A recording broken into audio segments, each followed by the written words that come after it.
And welcome everybody to Duo Esports Week 3, Day 3 of Season 4. This is looking to be an exciting day lined up here. I am Taryn. Here with me today is Chief to cast this first match. How are you doing, Chief? Making it through the day. Yeah, same here. Could have been better, but honestly, this is probably going to be the highlight of my day, as we do have Cola Brigade versus Nevermore in our first match of the day. An interesting match to be sure. What are your thoughts on both of these teams? So I'm excited to watch this game because these were, at least for Nevermore, it was a team that I thought was going to be way up on the standings when it comes to IB CSG, but they ended up falling low. So I'm hoping that maybe they fix the issues they have and we can see some improvement. Yeah, both of these teams have really had a rough start, a rough first couple of weeks, across the board, with Cola Brigade being 1-3 in their record thus far, and Nevermore being 0-3 in their record thus far. So both of these teams so far looking like they're at the bottom of the tier, but hopefully they can prove us wrong with a turnaround today, and we'll see who ends up coming out on top. As it does look like we will be getting into Champ Select momentarily as the teams are finishing up their ready checks. And I want to ask you, Chief, what do you think is going to be the primary focus of each of these teams? Do you think they're just going to go for simple executions with their team comps, or do you think they're just going to play comfort picks, play their pockets, play just essentially a solo queue game and just try and etch out a win? Well, I definitely feel that out of the two teams, I think Nevermore might be the one that goes for a little more of a complicated team comp where they're actually aiming for a whole situation that they want. I think, but for Cola, I believe it'll just be comfort picks mostly, things that their players know they can play well, things that they think will go well with each other just so they can kind of bank off of it. All right. And one thing to note, as I momentarily forgot this for a second, folks, but both of the teams did mess up their roster posts in the Duo Esports channels. So both of these teams will have one e-sub per team, which will be 2 ban losses on each side. So we'll only have one first phase ban. What are you thinking that each of these teams' respective bans are going to be, since they only have one for the first phase? A lot of those priority picks, as we said before, a lot of those comfort picks are probably going to get through. Who do you think they're wanting to focus out first? It's hard to 100% be sure of not just what lane, but what kind of thing the teams want to focus on, and especially when it comes to bans. I'm feeling like both of them are just going to try to actually, this is a hard thing. I'm gonna guess that they're probably both gonna try to maybe ban out a jungler to prevent a little bit of the Rekka Man Hex's comfort picks. That's a pretty safe guess. Jungle is able to exert a lot of pressure across the map, so being able to focus a ban towards the jungle is able to help all of your lanes somewhat minorly, as opposed to a single lane target ban, which would essentially just help out one lane in particular. But we will see. And I was about to say, I was thinking that they might place a top focus in this match as the York ban comes out, as well as the Irelia ban in return. I'm wrong. Wow. Yeah. Showing a bit of a top lane hatred for both sides, as York and Irelia are taking away this match. York, extremely good, especially with the Conqueror rework, and I can only imagine Irelia being in a similar boat there. But with the first picks coming out here, Sejuani is first picked by Cola Brigade, with Zac and Thresh being taken up by Nevermore. Interesting picks to start off, don't you think? See, I thought that if anyone was going to be banned right away, it was going to be Sejuani, because I think Sejuani has a great engage, and as long as you can play around it a little bit, you can basically own the team fight. Yeah, Sejuani has been one of those priority picks across the league in both IBSG and GBCS for Duo Esports, and I don't think it's quite 100%, but it is definitely up there in the pick rate. And not necessarily ban rate. I think a lot of these teams like to let it through and just see who gets it first. Same with the Zac, honestly. Like, both Sejuani and Zac are in a really good place in the meta right now. And both have really crucial engages. Both are able to get a lot of lockdown. And honestly, these aren't surprising. These picks aren't necessarily surprising, seeing them come out. Interesting bot lane choices, though, I want to say. Caitlyn Morgana into Sivir Thresh. You don't really see Sivir Thresh too often. I feel like you don't see Sivir often at all, but like it's a great pick against the Morgana because it's free spell shield, free blocking CC, and you can own that lane if you can just deny all the CC. Yeah, it is a very nice sort of trump card. Just a oh crap button if Morgana Binding does happen to get too close, or if a Sejuani Glacial Prison is flying at your face. So it is nice to have that spell shield onto the Sivir, make sure that she isn't getting locked down, because she is very short ranged and can get punished relatively easily, especially in team fights. And if she is focused down, she can get taken out very fast. So I like the Sivir pickup. It can do a lot of damage, but we'll have to look at Televis to Smile's positioning here, see if he's actually able to execute on it. Yeah, I'm curious what these last two picks are going to be. Yeah, we do see Zillion and Orianna banned by Nevermore, as well as Zoe and Garen banned by Cola Brigade. So a lot of mid lane hate, showing a lot of respect for the mid laners of each side in Undead Hero and Late Customer. We will see the Malzahar picked up here for the side of Nevermore. A very strong pick, a lot of lockdown and pick potential.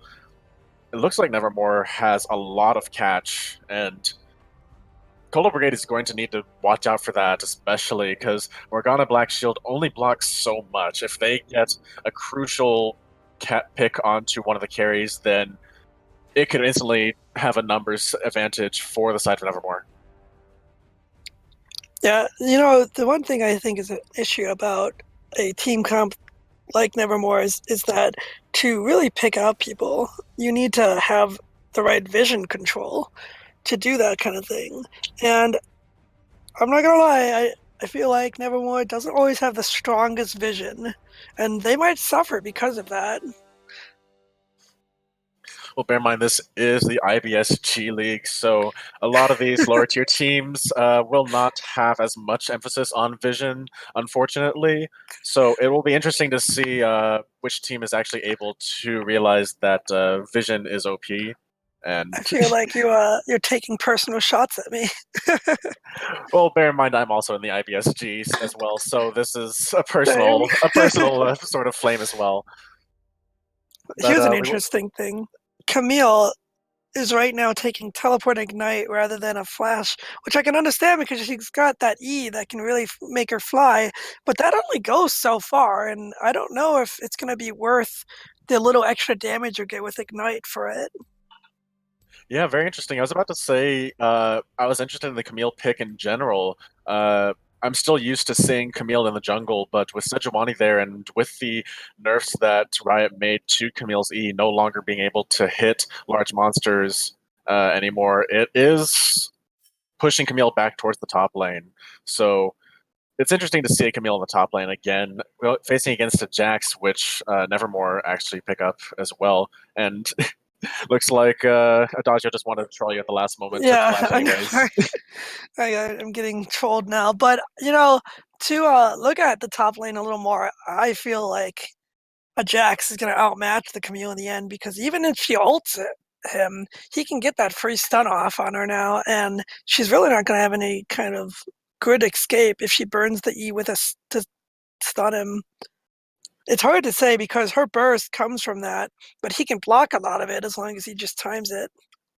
Yeah, one really well-timed Counter-Strike can just spell disaster for Adagio on this Camille here, because, as you said, a lot of her damage comes in from the Q, which is just autos running into the running into the dodge mechanics. So that's just gonna have to be a lot of careful play by Adagio to make sure that they're not getting capitalized upon by the Jack's Counter-Strike. Make sure that you're waiting out, you're baiting out the cooldown on it, and then going in afterwards and taking those long extended trades while the Counter-Strike is down to actually be able to win those fights.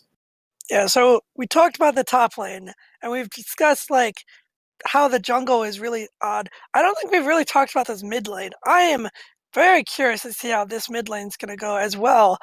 As as I always say, I think that on a personal note, it's always better to bring something different than Ignite when you're in mid lane, but that's just me because I like the little more added protection. But we have Malzahar with the Ignite Flash and Ziggs with the Flash or Flash Teleport instead, wanting to get that little extra pressure, I'm guessing.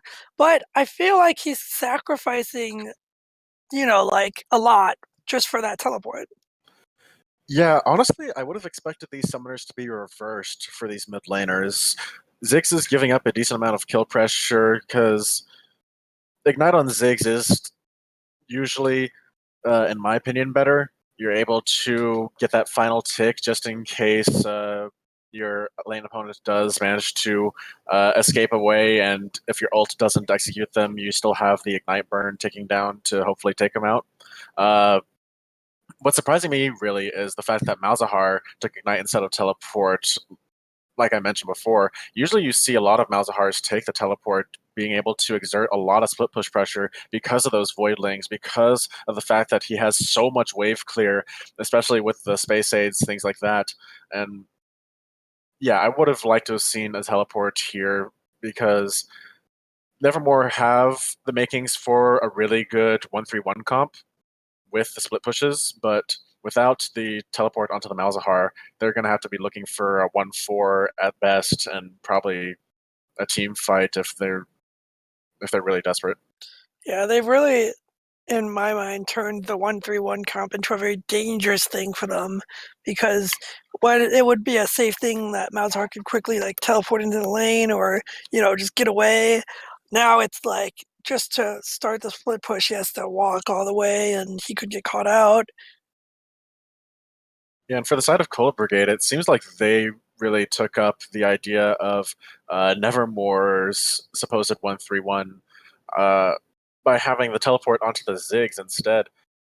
While Ziggs can split push towers because of the Sagittal Charge doing the percentage execute onto turrets when they're low, that is leaving your one of your two main carries into a side wave, and I get that his ult is long range and you still can influence the fight before TP is able to finish, but they only have Sejuani really frontline. Camille is not necessarily the tankiest champion, and Morgana is squishy as hell. So having not very much frontline, not too much appeal for what's essentially going to be only Caitlyn in the fights at first, it's going to have to be played really well by Cola Brigade in order to actually properly execute their comp.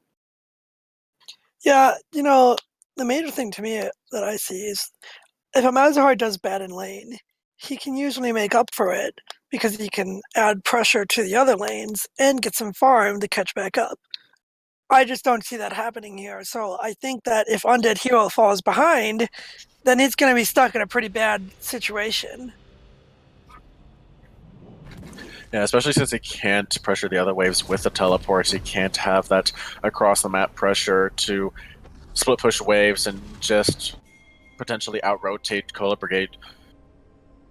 Yeah, I'm really missing the TP on this Malzahar. It's such a good summoner on him, and because of his sheer amount of wave clear, it would have been perfect for the team comp for Nevermore. So maybe it's just a personal preference for Undead Hero. I'm gonna try not to flame it too much. Flaming the Ignite pick, Omega lol. I'm sorry, but I couldn't help it. Anyways, as we take a look at the mastery scores, we do see Jax with a solid 0 mastery score for the side of Nevermore. Oh, that's always fun. Yeah, 0 Try out. mastery points on the Jax. I'm interested to see if this was just like, hey, I've played this on my other account, or hey, this is just a secret OP. I can just play this, no problem. Here's the thing, But right? It's yeah, scary. It's scary when someone goes, "Oh, I know this counters. It'll totally work," and then they just get destroyed because they don't know how to play the champ, or they don't know how to play the champ as well as someone who actually does it knows. right. We do have some pretty standard 5-point formations for each of these teams, and pretty standard jungle starts as well. Quicksilver getting the bot lane leash, and Zach starting top side, which actually is fairly typical in this matchup. Ziggs already 4 CS down. Well, if I was gonna add a prediction to this, I'm gonna guess obviously Malzahar is gonna outfarm Ziggs just because his farming is dumb. I'm gonna figure that the bot lane will favor Cola Brigade, at least for the beginning, until Sivir and Thresh start like buffing themselves up and getting their abilities and stuff. And I'd say top lane will probably favor the Jax, as long as he doesn't play dumb. Yeah, Jax is going to have to watch his cooldown usage, make sure that he's not using Counter-Strike needlessly. We saw a bit of that earlier in the top side, but actually we do have Zach being spotted out here in the top half of the map, being chased down a bit by the Camille, as Zach is just going to retreat to the scuttle and take it down. I was hoping for a bit of a cheese engage there, but it's not going to happen. I was really like thinking it was about to happen. Yeah, Zach is really able to exert a lot of pressure. Elastic Slingshot has so much range, and if you're not careful, Zach can absolutely wreck your team. Just like Adagio is wrecking this Jax now. Just like I mentioned earlier, Jax was way too early on to using the Counter-Strike and just got extremely punished for it, and is now down to about half health. We do get seeing anchor in the bot side as Quicksilver is in here. Board binding will actually get past the Sivir spell shield. Will be forced to flash away, but here comes the boomerang. Ignite landing onto Sejuani. Will start to want to go down here in the top side as well. Adagio is going to get the first blood onto the Jax as well. So Quicksilver will survive just barely, and that's first blood over to the side of Cola Brigade, and instead on the top side. Wow. I'm just gonna stop trying to predict things. Oh. Looks like Jax teleported back to lane right away to go for another fight. Yeah, and it looks like he's going to force the flash out of the Camille here. I was about to say, the Jax needs to be careful because he did the exact same thing in the previous fight that got him killed. He tried to use his Counter-Strike and jump in onto the Camille, who was just able to E onto the wall to get out of stun range and then get the knock-up onto the Jax. So Jax needs to make sure that he's not just mindlessly activating his Counter-Strike. He needs to make sure that it's actually blocking something. He's gotta wait until she uses her E, and then Counter-Strike after she goes in, because then she has no escape, especially now since she just used her flash. Yeah, it was good on him to exert the flash out of Adagio there. That's going to be one less mobility tool to their name, as well as using the teleport to get back to lane. So Booty Icebust with the Jax actually has the summoner advantage in the top side now. He does still have his flash up, but he is down in items. So we're going to have to see how this plays out, especially as we approach both of these laners hitting 6. I'm just staring at mid lane's mana, how they both have no mana. But yeah, they're that's another both thing like, that I mentioned. they're both like about to hit 6, and usually you'd see something go down when they hit 6, but I'm pretty sure they're just gonna keep farming because neither of them can really engage on each other with that. Uh-oh. Yeah, if both of these laners are going to be way too aggressive with their mana usage, then they're not really going to be able to get much. The stun will actually still land as the Zac engages here. The last extinction shot will land, and that is Ignacio going to be going down. Sejuani not getting there in time for the counter gank, and that's a successful return kill onto the Jax on the top side. Camille had a great E over the side to try to avoid it, but unfortunately it was right in tower range, and she took a shot from it, and that really hurt. Yeah, even though the E was still able to go off, it was barely clipped by the counter-strike by the Jax right as she left, so she was still stunned for the short time being there, and ended up costing her life as she did take that tower shot there. It was very unfortunate. Yeah, I almost think that she could have survived long enough for Sedge to get there. She didn't take that tower shot, but, you know, I'm gonna notice something. I'm a little nervous about how this Sivir is playing, because I see her popping her spell shield a lot. Now, granted, I've seen her like doing it for, you know, certain things, like when Caitlyn tries to Q, but that spell shield is on a very long cooldown, and it's not something you want to use lightly, because if you use it for something that doesn't matter, you're not going to have it for when you do need it. Exactly, but it looks like the Sivir is just wanting to survive the lane, because Kate Morgana, it is a very heavy poke lane, so if you aren't necessarily going to be dodging the Caitlyn Q or the Morgana bind, then having that spell shield there to sort of help defend against it is a reasonable tool if you're going to get hit by it anyways. We have another situation where I'm hoping that Jax learns that he can't counter-strike and then go in and not stun Camille and get away with, you know, like with winning the trade, because every time he does it, he just gets completely shredded with health. And if he keeps fighting like that, well, it's not going to look good. Yeah, that's more like the trades that he should be taking that we just saw there. Instead, just trying to get the pressure, get the instant burst on the Camille, and force her to either take it or use her E, in which case then the Jax can use the counter-strike to negate the return damage. But here comes just using the counter-strike again, being forced to pop his ult, and now he's looking to possibly dive here. No, the Camille ult will land onto him, and that's going to be Jax taking one tower shot, flashing, but that flash will not save you, my friend, and that is going to be the Jax going down. Sorry, Jax. Tower shots kind of track you everywhere. Yeah. Yeah, this is just what I mean, though, is that if Jax, it's like you said, if Jax doesn't... I'm gonna have to interrupt you there. Here's an engagement here in the mid lane. That's Glacial Prison landing onto the Malzahar, and he will go down. A really good CC lock on the side of the Ziggs and Sejuani, and they were just able to get a crucial kill onto the Ziggs in the mid lane. Yeah, so what I was saying, as you said before, if Jax doesn't, you know, like, try to save his cooldowns, then there's just no way he can win the lane. Yeah, that is one thing that a lot of the IBSG players need to realize, is that you can't just use your abilities and have them essentially be used for nothing. Like, what is the value that you're getting out of your ability usage? If you use Counter-Strike, what are you getting out of it? You don't just Counter-Strike nothing. You don't just Counter-Strike just to Counter-Strike.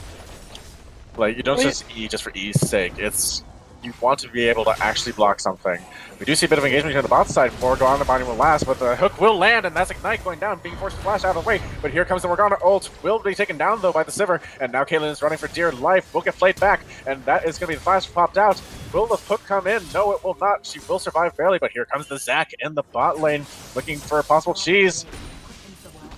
Uh-oh. This doesn't look good for Jax. And now Jax is in trouble here on the top side in a 1v2. Why are you positioning so aggressively? You can... Yeah, I know.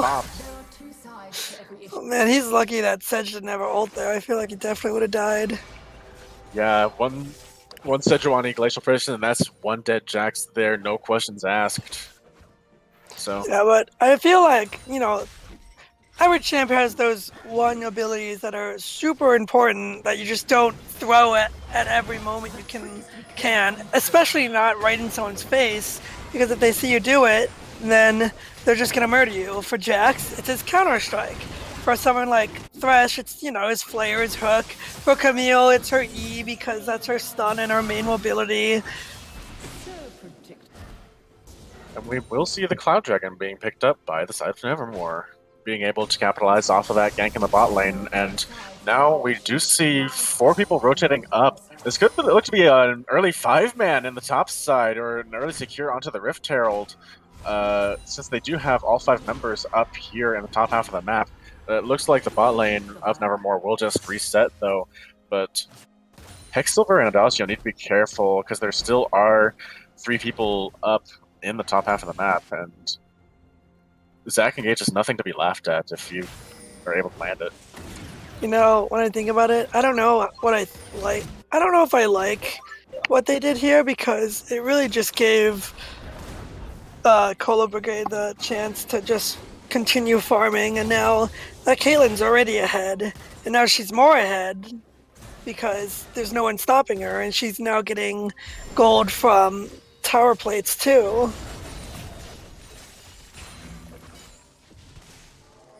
I'm actually gonna look at the gold here.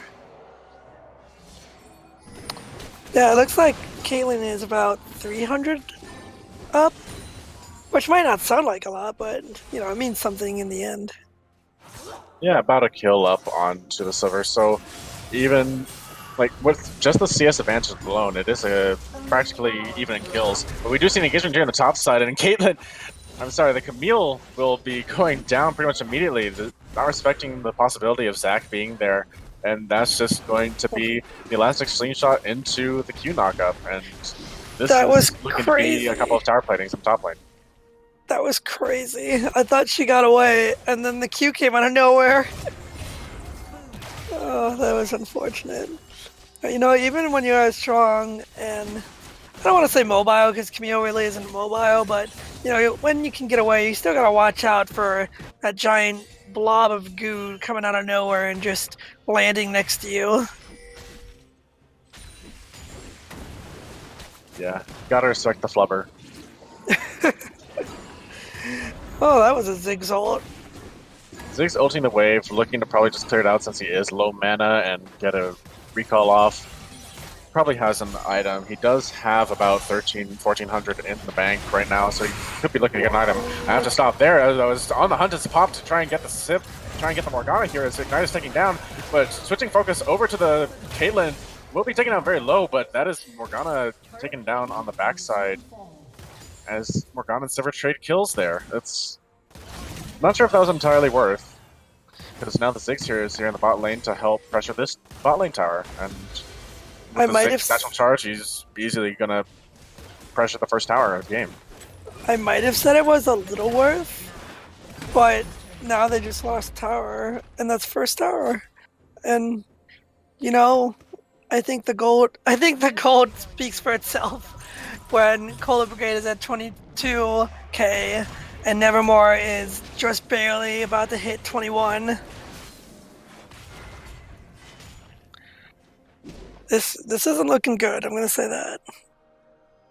Yeah, both of these sides have been skirmishing a decent amount. I don't want to say a lot, because we have seen plenty of bloodier matches in duo thus far, but the scoreline is fairly even. Most of the difference is just who that is on, as well as the CS differentials that we'll notice. Caitlyn being about 10 CS up onto the Sivir, and that just comes with having that range advantage and poke with Sivir. Not quite able to get the wave clear that she wants, but here comes a huge engagement in the mid lane as Zach jumps in, but Glacial Prison is going to land. Let's bounce, going to pull the members of Cola Brigade back, but now the Thresh is forced to flash away and they will survive. Only Malzahar dying in that engagement. Yeah, that was a lot of... I don't know what to say sometimes. I mean, that was so much CC that just popped up instantly, and then all of a sudden it was there, and then it was over. But still, Nevermore losing another person, but luckily they are able to hold that mid tower. Although they have Caitlyn Morgana switching to the top lane, pressuring Jax now, and That Jack's probably going to be in trouble if no one comes to help him, just because of the range that Caitlyn has. But he might be looking to try something here. Pops the Counter-Strike. We'll get the Counter-Strike onto the Caitlyn, but we'll get ulted by the Morgana and needs to be careful. But actually, Morgana's going to be the one flashed out, and now she's in trouble with the Sivir, and Jax will be able to get the hop onto the Morgana, getting the kill. Counter-Strike does not block that Caitlyn ult. I'm sorry, but that's wishful thinking there. Kill secured. Wait, did Jax try to block Caitlyn's ult? Yeah, with the Counter-Strike. Oh, that's kind of funny. I'm not gonna lie, but I'm gonna laugh if Jax like steps into a trap and just gets sniped. And now Sejuani is here in trouble, just going to get Malzahar ulted down and not really respecting, trying to push up without vision, and just instantly gets picked off, and that's probably going to be a mid lane engage, and it's probably soon after a dragon for the side of Nevermore. This is exactly what Nevermore wanted. And now the Zac is in trouble, as now the Camille knockup is just going to pretty much insta-pop him. Conqueror doing so much damage, it's now the Ziggs and Camille are able to take down the Zac, and that's both junglers off the map, just getting picked off and not respecting the enemy team. I feel like we call this throwing. Yeah, I think Cola needs to get all their heads a little bit back in the game. They're kind of making silly mistakes right now, and it's costing them. I mean, that pick on Sejuani is exactly what Nevermore needs to get back in this game. They have the perfect team to pick out people that walk by themselves without vision, and since Nevermore knew exactly where Sedge was, they just collapsed on her and then just annihilated her.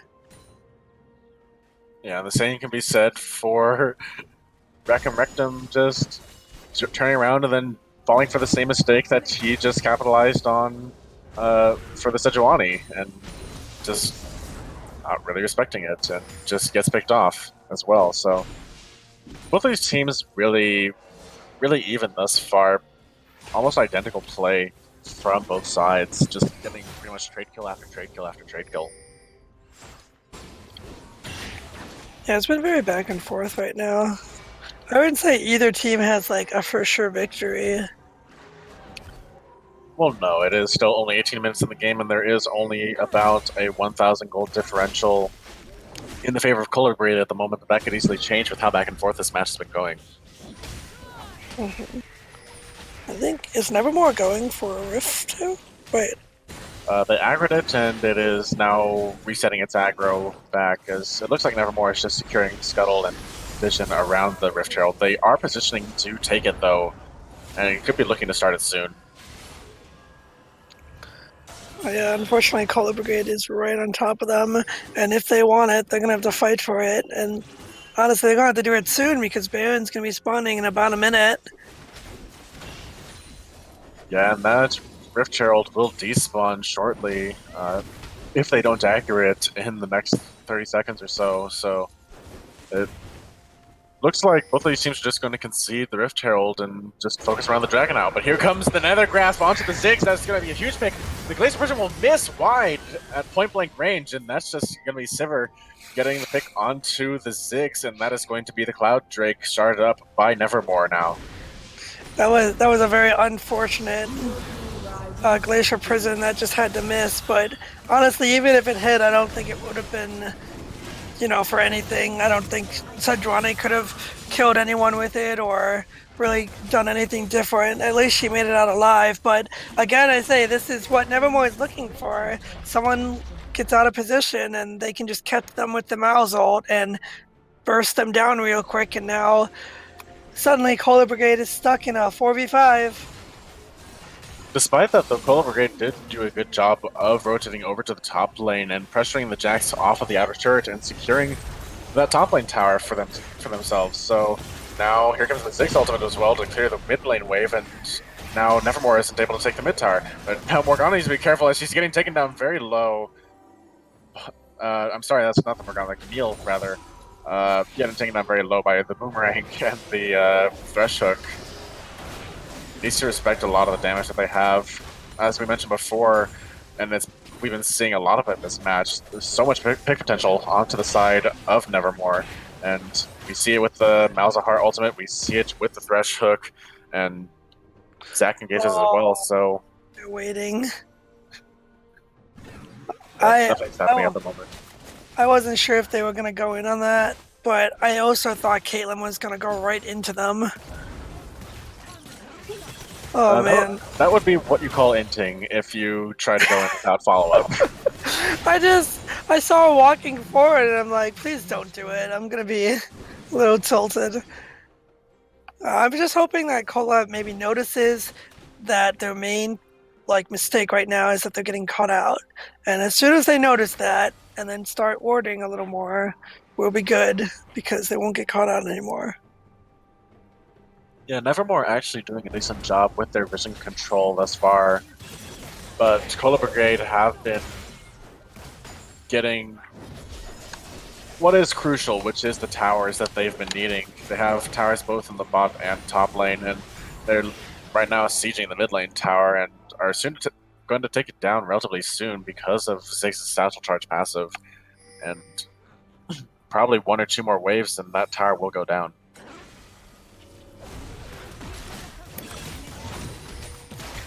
Well, as the game is 22 minutes in now, what do you think's gonna go down?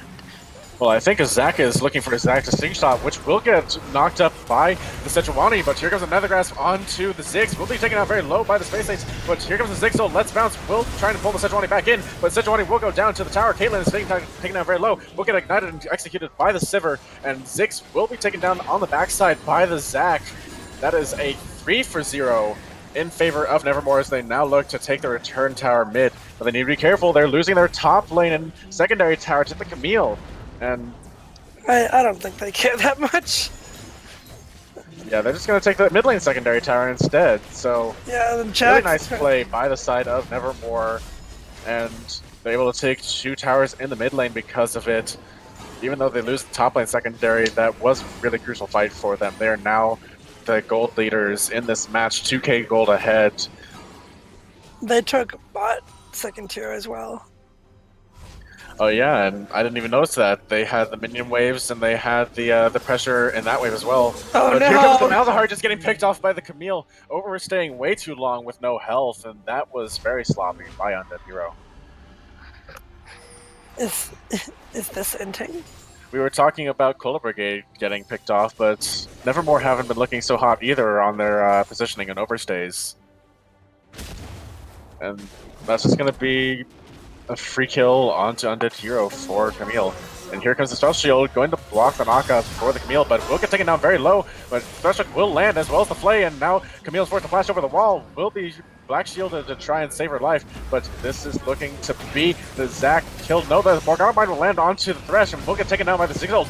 Jack's running in 1v5, what are you doing? And he's just going to go down immediately, and I'm not sure what you're trying to do there, Jax. That's not the kind of fight you want to be looking for, especially 1v5. Listen, he's got this. It's his 1v5. I guess you want to get the kill, but don't overgreed for something like that, because that's just going to be the mid lane secondary picked up. But here comes a huge let's bounce and knock up by 3 people by the Zac, and that's going to be a huge pickup. And that's the 3 people going down, and another 4 with Adagio, as he's going to get 1 return kill onto the Sivir, but won't be enough, as now that's the ace for the side of Nevermore, as Malzahar picks up the final kill onto the Sejuani, and that was a huge Zac engage. That's what we were talking about before. That's the kind of engages that they want. That's the kind of pit potential that they have, and they're just going to start up with Baron now, using the Zac's TP to try and get some extra damage in there, and they will start it up, try and secure it for themselves before the respawn timers of Cola Brigade come back up. Remember when we talked about Rakim and how he had 0 mastery with Zac? Well, I retract the statement. That was such a beautiful ult, and it's not even the first time he's had such a great ult like that. I mean, he just disappears from the lane, and then suddenly he's in your face, and he's grabbing 3 of you and just pulling you right into a turret. That was the Jax with the 0 mastery points, not the Zac. Oh, I almost... Well, crap. And I retract my statement again. I retract my retracted statement and retract it with another Oh, one. And here comes the it wouldn't be famous duo. duo pause. It wouldn't be duo without a pause. I think Cola Brigade needs to recalculate after that. Yeah, I don't know who bought it this time around. I don't see anyone that left or anything. Yeah, we didn't get disconnect. Maybe it's just a couple of minor technical issues, or maybe a player had to go to the bathroom. I don't know. But so far, we are paused in this match. We finally get a moment to breathe here in this match. Both these teams are hovering around what looks to be an Earth Dragon, the Equality Drake, and looks like they want to. Looks like Color Brigade wants to at least take something back since they lost the Baron off of that last team fight. I'm pretty sure that if they just go on the Dragon right now, they'll be able to get it since Zach and them had to go back. I think they have the burst. Well, they do have the Caitlyn, they do have the Ziggs and Camille, so they do have a decent amount of kill pressure onto the Dragon, and will be able to take it down relatively quickly. They do need to be careful though, because Zach Elastic Slingshot is still nothing to be laughed at, and if they do get sloppy with how fast they take it and take just a moment too long, because Cola Brigade only has 4 people. They don't even have the Ziggs to help burst down this Dragon, so another crucial Zach Elastic Slingshot onto the members of Cola Brigade, and this could be looking like lights out for them, as a simple push down mid would suffice for opening up their base. Yeah, so I'll just update people. It looks like they say that someone hit a bad lag spike, and that is why it is paused right now. So we're just waiting to make sure that everyone is good.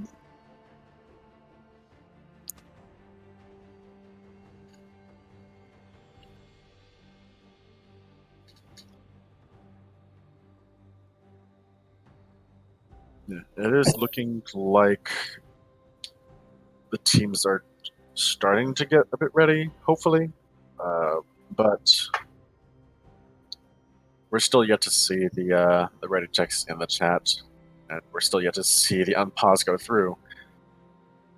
At this point of the game, since we do have a moment to talk, what do you think is going to be Cola Brigade's win condition now? They are behind a decent amount of gold, and they are just losing these team fights pretty decidedly. So what do you think they need to do? Stop getting caught out. Stop letting the Zach disappear from your vision and then appear in your face.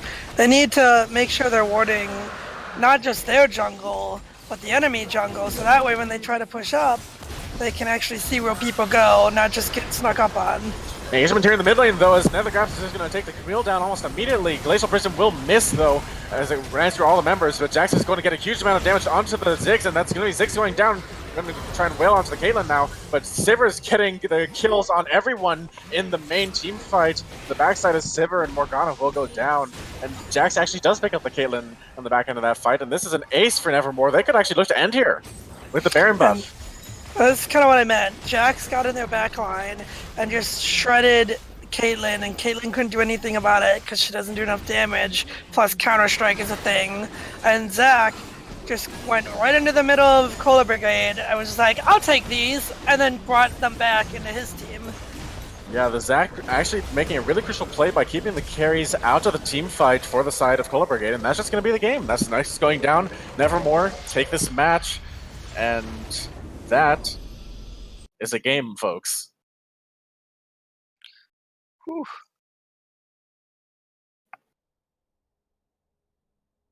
It feels good when Shooter is Definitely a wrong. really hyped match. Your wishes did come true. Nevermore were able to pull through that match and finally pull out their first win of the season. Now 1-3 in their record. And as we take a look at the damage charts here, as we get to the post-game screen, Camille and Ziggs really doing the bulk of the damage for the side of Cola Brigade. Caitlyn actually didn't do as much as we would have liked, actually matching damage with the Malzahar, who was third in damage for the side of Nevermore, while Jax and Sivir were the main carries for their team, with a whopping 14k being matched by Sivir and by Ziggs. Yeah, well, I mean, I'm really gonna point out that Sedrani wasn't doing as much damage as I felt like she could have. She doesn't do a lot of damage anyway because pretty sure he was building mostly tank. Yeah, he was. But still, the Thresh did more damage. The Zac was putting in the effort there, and I feel like there could have been some better Glacier Prisons on their part when it comes to that champion specifically. And over here at the Vision Score tab, Morgana leading the pack with 48 Vision Score. Not too many control wards purchased in this game. Morgana and Ziggs with 4 for the side of Coal Brigade, and Nevermore actually winning the Vision battle with 5 on Jax, 4 on the Malzahar, and 8 pull control wards onto the Thresh. Yeah, there definitely wasn't as much word placement as I was hoping to see, but I mean, there was enough to where at least Nevermore was getting the stuff done that they needed. And they were clearing the vision very well to deny Cola Brigade's vision, so that way they could have those sneaky engages or those re-engages from Zac just slinging himself right into the enemy team. Yeah, and we have to remember that it's not just how many wards you place, but it's whether these wards are useful. Like, are you getting wards in the proper positions? Are you getting them in positions where you can actually spot out the enemy team? Are you clearing out the enemy team's vision and denying them that resource for your own side as well? But it is looking like we will be going on to a break momentarily as the next teams start to form up for the next match, which is going to be Enigmatic Gaming versus Third World Democracy. Pretty hype match. If you ask me, I have to rep the Enigmatic org, but come on, Shuno, you're not doing so hot. I have to. Even Shuno admits in his daily duo post that he thinks that Third World is going to win this time around. But who knows? Maybe this is the secret strat. Maybe this is the way that Enigmatic will finally pull out a win. Who knows? Do you have to rep the Enigmatic train? Well, hopefully they're able to put on a pretty nice game for you guys. Hopefully. Unfortunately, I will have to be hopping out though. So, on behalf of Duo, I've been Taryn. This has been Chief, and we'll be going on to break.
And hello and everyone, welcome back to Duo Esports. This is day 3 of week 3 here, and with me today is the Trap himself, the Dark One, Edgy. How are you doing, Edgy?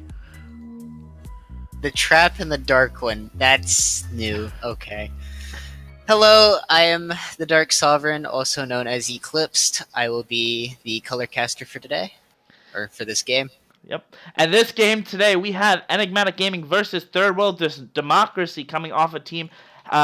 Enigmatic Gaming hasn't been looking too hot here, as they are actually 0-4, and I believe Third World Democracy themselves are not doing excellent in the middle of the pack here with a 2-2 record or a 1-3 record.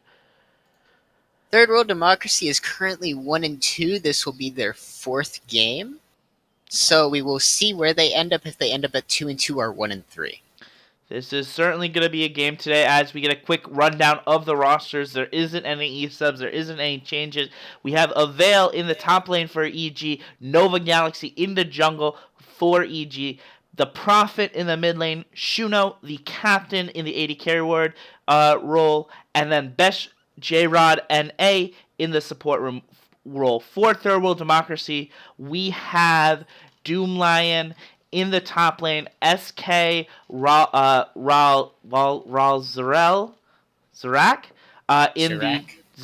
in the jungle, Doc in the mid lane, CLG Paradoxical in the AD carry role, replacing Doc, and Willie L in the support role for this team. I'm certainly excited for this game as we get soon into the Champ Select. Edgy, what are you looking to see here coming out of these teams? I'd like to see EG just pretty blanket bans, just power picks, anything that the other team would be strong with. I haven't done a whole lot of research into Third World Democracy, so I don't know exactly what their power picks are. But for on the side of Third World Democracy, I want them to punish Shuno in the bot lane. Yeah, Shuno looks like he's probably one of the weakest links on EG, so shutting him down just even more than you normally would, probably your best bet to victory. It certainly is here. Actually, it looks like EG is the first to take an 80 carry away, taking away the Lucian, one of Shuno's most comfort champs. On the backs, the team of Third World Democracy, though, we have Zoe getting taken away from the Prophet, Xerath getting taken away from Doc, and Nunu rounding that out. Finally, we have Jinx getting taken away from CLG Paradoxical, and then finally and then the last ban for Third World Democracy is going to be a Blitzcrank, a pretty standard ban here. This leaves open a lot of priority picks here as the Thresh is hovered. What do you think about the Thresh pick being the first pick here? Thresh is a pretty good blind pick. I'm not a huge fan of it because the Morgana is still currently left up, which is a very strong counter pick into it. So we can probably see Third World Democracy picking that up in response to the Thresh. If we don't, I'll be surprised. And I'm interested. Braum is also a decent matchup into Thresh. I haven't played a whole lot of Thresh recently, but I believe it's a good matchup into Thresh. I've always felt it is a pretty good matchup into Thresh, especially because of how strong Braum is right now. We are looking here for the jungler here. What should I call him, Edgy? I'm not going to be able to even get close to pronounce the name of that jungler. Ezreal getting picked up for, though, rounding out that composition of the Ezreal Braum in the bot lane. Pretty strong bot lane, in my opinion, here. Now, Nova Galaxy looking for the hover here. What is going to be this ban, or this pickup here for his jungler? As we've seen in the past, he has had the opportunity to get ahead early, only to fall apart in the mid-game to late game. Will we see the Xin getting picked up here again, or something short?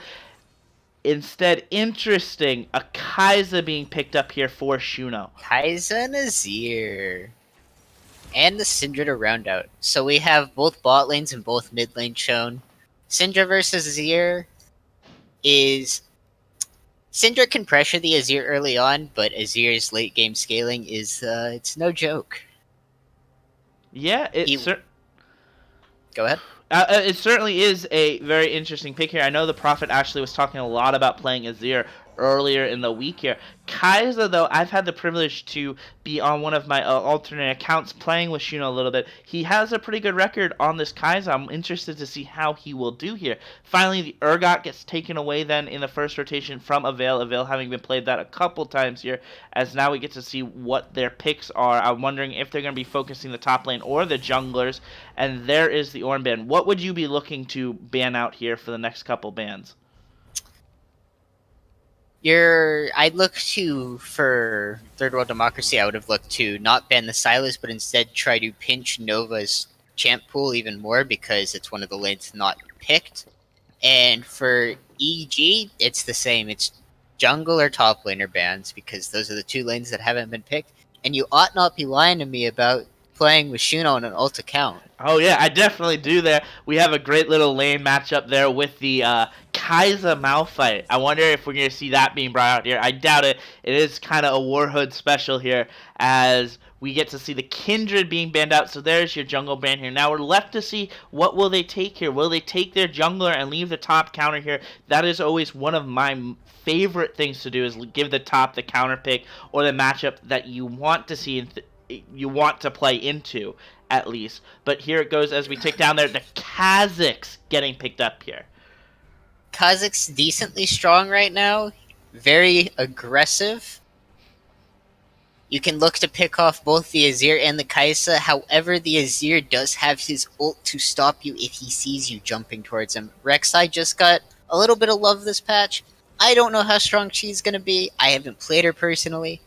But I know the patches, the buffs that she got made Voslo a very happy boy. Yes, definitely that. I'm wondering if we're going to see the Conqueror Rek'Sai coming out here. That has been what I've been hearing is the most common thing here to abuse in these earlier patches. As the Scion as well, one of the standard tanks in the top lane, getting picked up here for Avail. Very strong top laner, can't be picked out. But on the counter side here, an interesting pickup in my mind, the Cho'Gath for Doomline going in the top lane. We got two very beefy boys top lane. Both have infinite HP scaling. That is certainly something very interesting here. A little bit of insider information I will give you guys right now. In previous scrims that I have watched here, this is weeks and weeks ago, before even the duo season even started, actually when the runner-ups, the semifinalists for the Chosen League, EG, were scrimming and preparing for their playoffs push. They were scrimming Third World Democracy, and they actually pretty handily beat them 2-0 in their scrim here. So I wonder if this is going to be the opportunity that EG finally takes the advantage and gets themselves onto the board. Also, another... But you have to keep in mind, the last time that EG played against Third World Democracy, they lost a player. They certainly did here. Actually, you are right. In the exhibition games, they lost their support laner after the game ended here. Now, though, this is actually Edgy or Eclipse, the first time that EG this season has actually had their full starting five together. They've been practicing together since the beginning of the season, but they haven't actually put it all together on the field. So this is really our first look at what they can do. This is certainly going to be an interesting case. It'll be very interesting to see.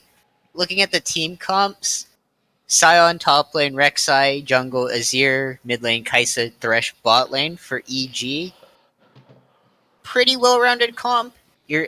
I feel like you're missing a little bit of the AD damage unless you go the crit Kai'Sa build, which is a lot more prevalent now after the crit item reworks. On the flip side, we have Third World Democracies of Cho'Gath top lane, Kazakh's jungle, Syndra mid lane, Ezreal Braum bot lane. You have a lot of poke to work with and a lot of decently long-range engage potential. And I take that back. You only really have Syndra stun for like mid to long range engage potential, and you really need to keep flank wards up so Kazakhs can look to get into the back line to mess up both the Kai'Sa and the Azir.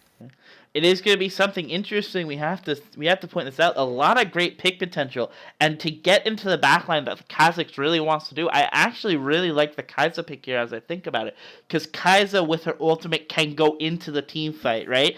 Hypothetically, something Shuno likes to do here, and that prevents Kazakhs from getting the isolation damage down. The question is, does she get into it at the right time, or is she just going to get into it and then get exhausted by the Braum, and then everything's going to fall apart for them? Great little. Also, we have to note, I think, in this, a great ability for them to control objectives here. Kazakhs, huge execution damage, huge smite damage lead, and then Cho'Gath as well with his Nom can deal 1,000 true damage right off the bat here. So look for Third World Democracy, if it gets to that point, to have the advantage going into the Elder Dragons, going into the Baron takes, all those sorts of things, especially with the Syndra zoning potential and the Ezreal zoning potential. If we see a Mountain Drake or two on Third World Democracy side, that Baron's going to be gone instantly between Ezreal, Syndra, Kazakhs. They're just going to melt the Baron instantly. So you play, forgive me if I'm wrong here, I've never really actually played with you, Sovereign. You've played a little bit of Syndra, right? No, I don't play Syndra. I don't know what you're talking about.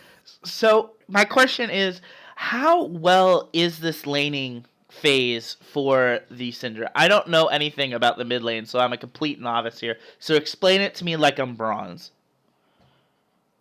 Alright, so looking at the runes real quick before I answer your question, because it does play a little bit into it, the Syndra has opted into Summon ARA. Not personally what I would have done.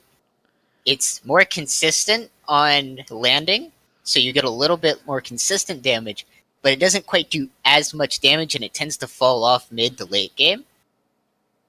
However, early game, your Qs do an extra 15 or so damage because of Summon ARA, and that can add up very quickly. So what you have to do is look to just harass the Azir while he's trying to farm, try to zone him out of farming a bit. The Azir should look to buy a Merc Treads. I want to see that out of Prophet. Yeah, it certainly looks like that. And what I find interesting is the hail of blades coming out from the Azir. I've not, again, I don't know anything about matchups in the mid lane. I've told you that, guys, a bunch of times at this point. I don't know if that's actually the most correct. Both of Hail Blades and Lethal Tempo are reasonably good on Azir. Before the hotfix, people were doing Conqueror, and it was really dumb. But Hail of Blades also does a lot of damage, and yes, it does apply to the soldiers. I actually had to test that earlier, because I didn't think it did, but it does. Yep. Well, speaking of Conqueror, the new Conqueror, Nova Galaxy did take it. So let's just go over this really quickly. A lot of, you know what the meme is, if you guys are any sort of update to with the League of Legends community, it is basically just fervor of battle, as it is. You can see it on the screen right now, so I don't need to read it out to you guys. Definitely going to be something interesting here, definitely going to be an interesting clear here, as Rek'Sai is starting to come back into the meta. Anyway, we are into the game now, as I will bring up the champion, the overlay. So now, what are we looking to see any sorts of invades here? I'm going to have to assume a team 0-4 and both teams trying to fight to stay alive here aren't going to actually do anything that crazy here. And instead, we are going to see... I think we'll just see 5 points from both teams, because while you do have reasonably good invade from the side of Third World Democracy between the Braum and the Ezreal, you can basically insta-pop a stun on someone. However, your follow-up damage after that gets a little awkward to do. You have a Syndra Q, probably, but no other CC from your team unless Doomlion starts... Rupture. Rupture. Yes. Sorry. And now, as we see that, though, we see a 5-man coming down the mid lane for EG here, maybe looking to get a little bit sneaky out here. The question is, does this Ezreal, this Kazakhs actually see it? There's no pings down on the map here. However, it does look like it was given away, and they decide to call it off very quickly here, as now all we have left is the 2 insects, right? Rek'Sai is an insect, in the bot lane, mid lane, dancing it off here. I'm just gonna do a little touch on base. What time are you at? I am at right now, 55, 56, 57, 58. Are you even with me? I am okay. I have paused at 103. Okay, I'm at 106 right now. I shall pause with you and let you catch up here. I am right now at 111, or 112 to be exact. It ticked forward in the pause if you want to catch up with me, Edgy. Okay, I am at 112 now. Alright, we shall... Start on 3. 3, 2, 1. And we are back live here, making sure we all catch up to it. I guess to get a little bit of a riot spectator issue here. You know, small indie companies can't get everything right. As a little bit of trading starts to happen between the mid lane here, Doc and Prophet taking a little bit of poke. The Prophet actually coming out pretty strongly ahead here. Not that the Doc has to burn anything to get back here now. As the standard clears start to happen here, nothing really that special here. Nova Galaxy looking to go, I guess it's going to be red to blue or red to top scuttle as the Kazakhs decides to full clear the bot lane. Kazakhs does really well at taking Gromp because it's isolated, so you don't have to kill any minions beforehand, so you just take that. Probably decides to rotate to Scuttle Crab bot side, I would assume. Yes, it looks like he is. Great job predicting here as the Rek'Sai. Oh, a little bit of early trading here coming in the mid lane here. With the Prophet getting stunned up by Syndra here. And now a ping coming down onto the bot lane. But it doesn't look like there's going to be any sorts of follow-up here as each team hits 2 at the exact same time. Which is going to lead to basically no trades happening onto the top here. But as I will quickly jump to Nova Galaxy in the top lane, looking to get a little bit of a pressure off in the top lane, but doesn't in fact, just gets the ward down on the Cho'Gath and then gets to back away as the Cho'Gath now begins to walk to the red, worried about the Rek'Sai's invade. Nova Galaxy walked over a ward, kind of giving away that he was walking over there, but... A little bit of early trading there in the bot lane as well, nothing much outside of the Thresh and the Braum taking damage, but both it's a Thresh and a Braum, they're just going to heal it up very slowly here. I'm trying to think here of where we're going to see the most craziness and pressure being exerted from these junglers. For me, it has to be the mid lane. Getting Doc ahead. Doc has been really their standout player in these past games that we have seen them live on stream. And getting Prophet ahead, who is actually the best player probably in my mind on EG ahead, is of super importance here. And now it looks like here it comes though, the knock-up from Nova Galaxy, forcing Doc to flash. Great job of the early pressure there and the escape now, probably leaving Syndra in a very vulnerable position going forward. Correct, because he has been pushing forward the entire time. Prophet hasn't really had to push out. He kind of just wants to freeze outside of his tower, just farm nicely. This way he can't get ganked by the Kazakhs, and it opens up ganks for the Rek'Sai to just come and punish the Syndra for overstepping her bounds. Yeah. So here's the other question, I guess. I just realized this, Doc deciding to take the Ignite here. Is that actually the best summoner spell into this matchup? I would have to think it's going to be something more like a barrier or maybe even a cleanse if you could get it off on the Rek'Sai properly. You cannot cleanse Rek'Sai knockup unless you pair it with a flash, so it's not that great. The only thing you can really cleanse on the side of EG's team is basically a Thresh Hook, so it's not the best. Barrier would have been fine. Personally, I probably would have gone Ignite as well, just to try and get the kill pressure onto Prophet. But Speaking of because of the gank, kill pressure, though, Prophet actually exerting his will and forcing the early back here for Doc, as Doc with only 900 gold, soon to be 1,000 gold, only able to buy 2 Amp Tombs before heading back here, and Prophet getting to return to lane, actually to get his only get his boots and the pieces to the last chapter as well. I like the buying boots here from Prophet. It allows him just that little bit of extra movement speed. Maybe lets him escape 1 or 2 Syndra Qs that he wouldn't escape otherwise.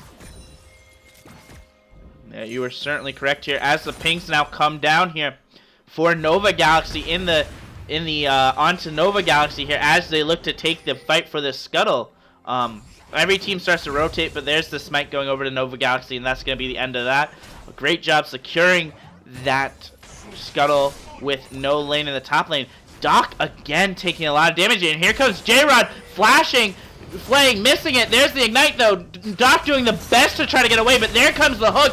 First blood going over to Thresh, and now here comes the trade. Not much there. A ton of summoner spells burnt out here from the side of EG, but resulting in the first blood. And now Willie James is caught up here by Nova Galaxy. This is the early pressure that EG has done a great job doing, and there goes Rek'Sai getting the kill. And now here comes the follow-up again. Kha'Zix may be falling here as well. There's the flash from Prophet, and Prophet gets the kill, burns the barrier and flash, and gets away. Wow, what kind of pressure is that? And now it looks like Nova Galaxy is not done, looking to take the attention to the early Infernal Drake. The damage from the Conqueror Rek'Sai coming out, I was not expecting that much.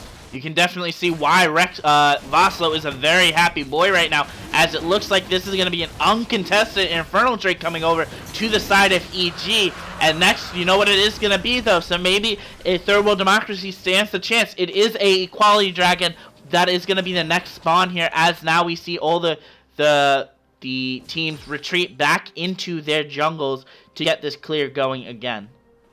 I mean, we did say that Third World Democracy liked Mountain Drakes, but EG likes them just as much. With both Rek'Sai has pretty decent, consistent damage. Kai'Sa does a lot of damage to Baron with her passive, and Azir just outputs so much damage at 2-3 items with 3 soldiers out. You get even more attack speed, and you just start ripping the Baron to shreds. Yeah, it certainly is here. However, Doc has decided to roam. Actually has found Nova Galaxy at a quarter mile health. There goes Nova Galaxy with the deletion here, but now Doc is completely caught out here. Doc's gonna get the return kill here. Not much. There goes the heal though, and here comes Kha'Zix as well. Just gonna get Doc away to safety here. And on the outside, there's the proc of the Braum Concussive Blows passive here. Great job by them, and more importantly, a great job spotting out Azir, waiting for Doc in the bushes to make sure he gets back to the lane safely here. But on the backside here, it looks like they have to burn. Great hook by J-Rod, and that's going to be the death of Ezreal. Ezreal having to flash here. There goes Shuno's flash as well. That's going to be the end of it. Man, these teams are certainly making this game go quickly. So, it looked like Doc was just roaming bot to try and set up a dive with the rest of his team, and he just found Nova at the Krugs. Kind of messed up because he didn't put the Q down before he used his E, so he didn't get the stun off, but little nitpicks. Just a little bit of a nitpick here. He still got the kill, and then he got out, but it looked like Ezreal was in no position to be that far in lane, and instead decides to give Shuno a 1-0 turret lead, and now also a decisive CS lead, almost above 10 CS lead with the kill. That's going to be a lot of gold here on this second back for them. Alright, so after seeing the Syndra press Q on Prophet and do no damage, and then use W and do a lot of damage, I went and checked, and she's actually maxing W first. I do not agree with this, but it is interesting to see. You're gonna have to forgive me again. I don't know much of the Syndras. The W is the one where you pick up either a ball or a minion and throw it. Okay. I'm wondering what the logic here is. As a bunch of damage goes down, but the Prophet just able to trade back with that Hail of Blades. Pretty strong coming in there. And I'm going to assume that the Doc is going to actually face kill potential soon from the Prophet. I don't know what the idea behind it is. Maybe you value the true damage on maxing W, because Syndra's passive is when you max an ability, it gains certain bonuses to it. The Q does more damage to champions, the W does 20% true damage, on top of its already base damage. Your E gets a wider cone, and your ult gives 75 mastery. I don't know if you saw that great little push aside from the from Doc to the Azir, probably looking to Shremo shuffle and get the kill there. As now Willie L looks to fight forward here. Best J-Rod is caught out here, but here comes a 3v3 here. Great little trade there. There goes Willie J, and now it looks like they continue to fight here. Kha'Zix Kha'Zix is now in a danger zone as well. Tries to get the execute on the isolation damage. Doesn't do enough, though. And now, Ezreal about to go down as well from the Prey Seeker coming out there. Great job forcing this, and now they can look to do a ton, not take maybe, but do a ton of damage onto this turret and take away the Kha'Zix bot side jungle, forcing him even farther behind. Even if you don't get this tower, you get at least 3 turret platings, and turret platings are very, very nice. I have my own opinions on turret platings. I'm not a huge fan of them. I think they punish you very hard for roaming from mid lane, even if you set up a good shove. But if you're playing a lane boy and you can get some of those tower platings, it just snowballs you so far into the lead. Yeah, it certainly is here. One lane that's actually been forgotten about is this top lane matchup, and it looks like Doomlion has a decisive lead up here, almost 20 CS, 12 minutes into the game onto this Sion. I'm actually kind of surprised by that. I always feel that Sion can bully out a lot of champions here, and it looks like Cho'Gath is doing pretty well into it and continue to push this lead and continuing to eat here. But it doesn't even matter here, because there goes the flash of Doc here as they get a little too aggressive into their jungle here, and now Nova Galaxy is on the hunt again. Nova Galaxy, just like last week, in position to carry this game 3-1-3. The question is, can he continue to convert this game lead into the mid game, into the late game, and take home this victory for them, as now Kha'Zix can't even get his jungle? Looks like they're just trying to finish taking away the blue. So, part of the reason why the Cho'Gath isn't getting hard punished by the Sion so much, both have corrupting Cho'Gath has a corrupting potion, so a little bit more sustain there, but also, whenever a minion or anything dies near him, he gets health back. Plus grasp. So, you just have a lot of sustain built into your kit, so you don't get as punished and pushed out of lane. And here we go melee matchup. With the Earth Drake being taken here. It looks like the team fight's coming down. There goes the Cho'Gath's teleport here. The Avail's teleport is to follow here, and soon it's going to be a full-on 5v5 here. Cho'Gath, Kha'Zix are almost taken out of this fight already here, as now they have to position here, and it looks like they've actually given this up here, because there goes the Earth Drake, unless the seal happens, which it does not.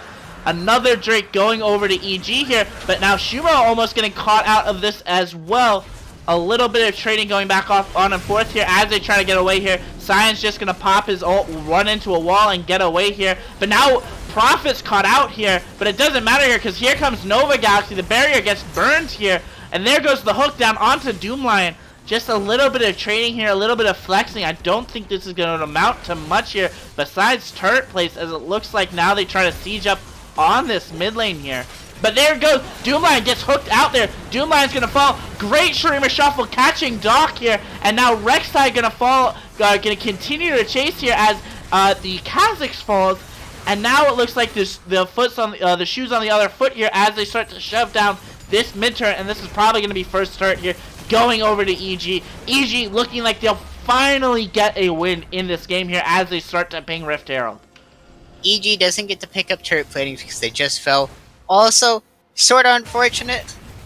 Another person was going to get picked up in the Shurima Shuffle, but they got knocked up by Nova Galaxy as they were being shoved, so that canceled the shove.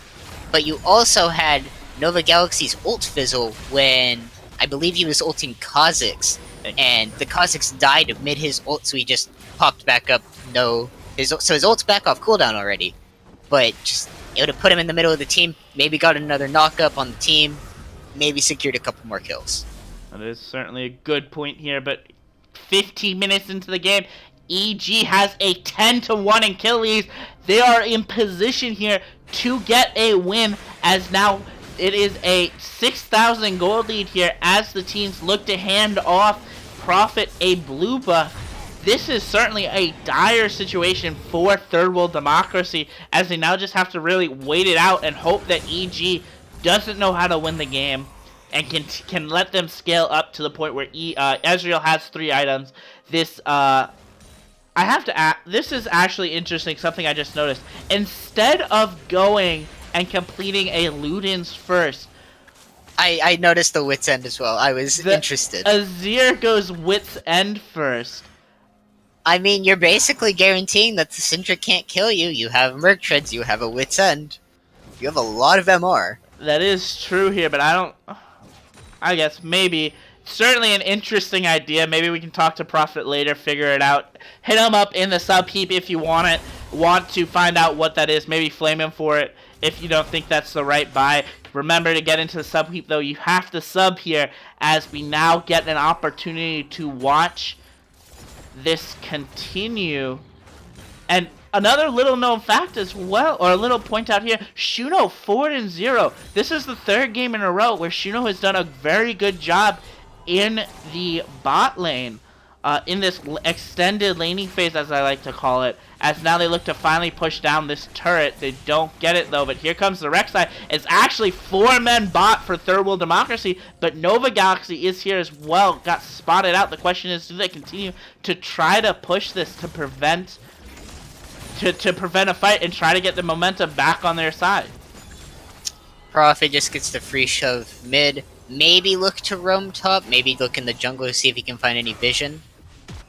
There's the roam, and there comes the multiple pings here now. Doomblind, I don't know if he doesn't know it or he's already committed to this, already caught up. There's actually 3 people heading up here as now Nova Galaxy has to run. A Veil misses his ult, but it doesn't matter because there's Nova Galaxy to pick it up here. Can they continue to do this? Doomblind not burning anything, didn't have his flash, and there is the rampage for Nova Galaxy coming up here. Oh, and now on the backside, a flash by Willie whiffs his ult though because of the Thresh land, as now they continue to try and chase him down, missing everything onto Shuno, and that return kill actually fizzles here. And now on the top side, the Rift Heralds popped, guaranteeing another turret here. Actually, if Syndra even sets up here, this may be a kill. Syndra probably can't stop this shove, however, Avail is going to take a lot of damage for getting stunned under the tower.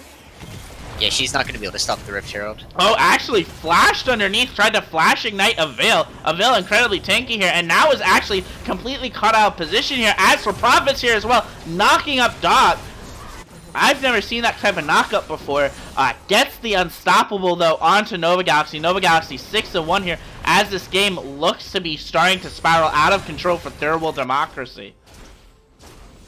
So, she flash ulted Avail, ignited Nova Galaxy, had to run back under her tower, stun Nova to start getting away, then Prophet came and swooped her back into the fight. Because she got shoved into the wall, is what I'm assuming happened. She doesn't actually get shoved the full way.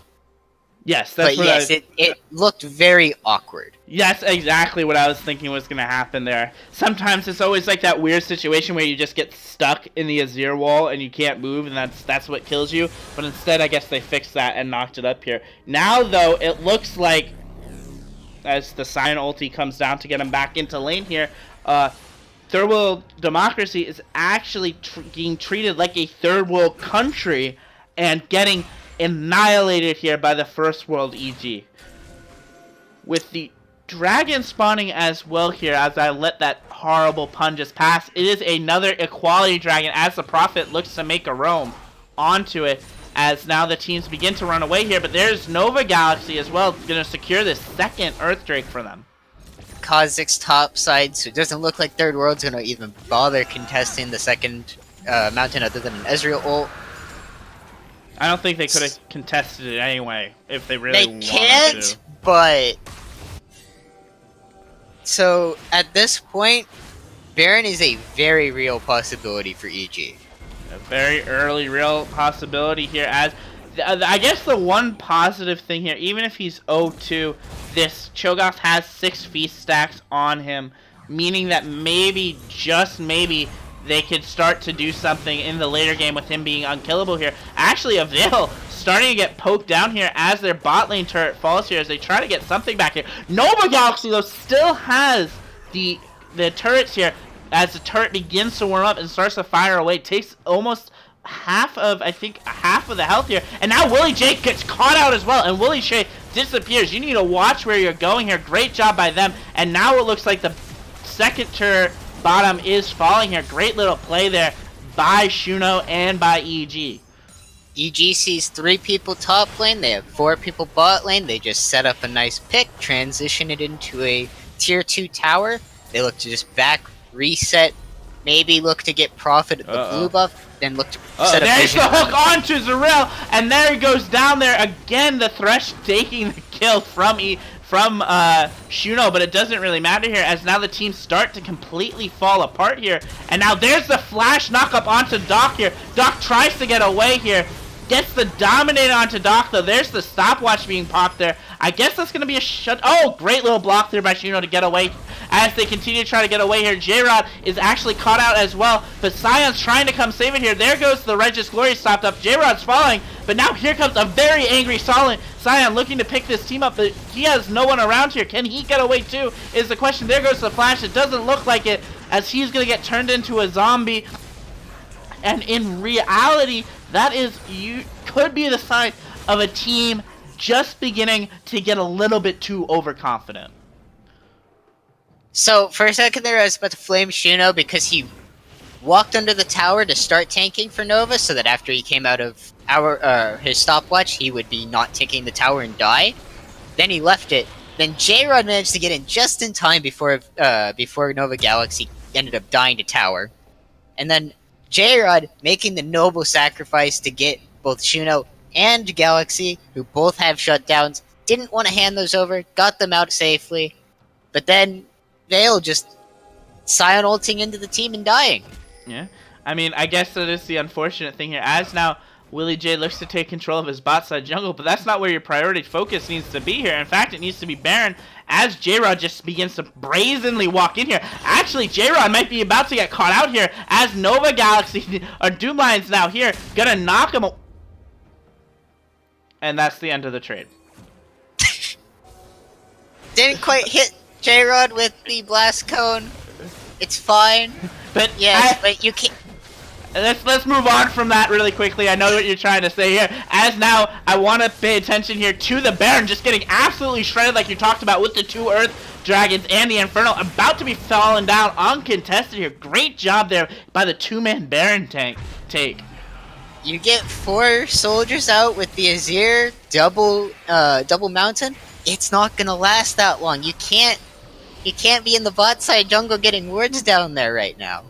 Yeah, and for the people right now trying to be the latecomers into the stream here, betting happens, as I don't think we ever given this. Betting happens in the first 7 minutes of the match. We cannot bet here. Save your points though. We have 2 more games coming up here that will be excellent betting opportunities for stream elements. Keep those points as well, because they will be used into giveaways and also even access to the sub heap in the coming weeks here.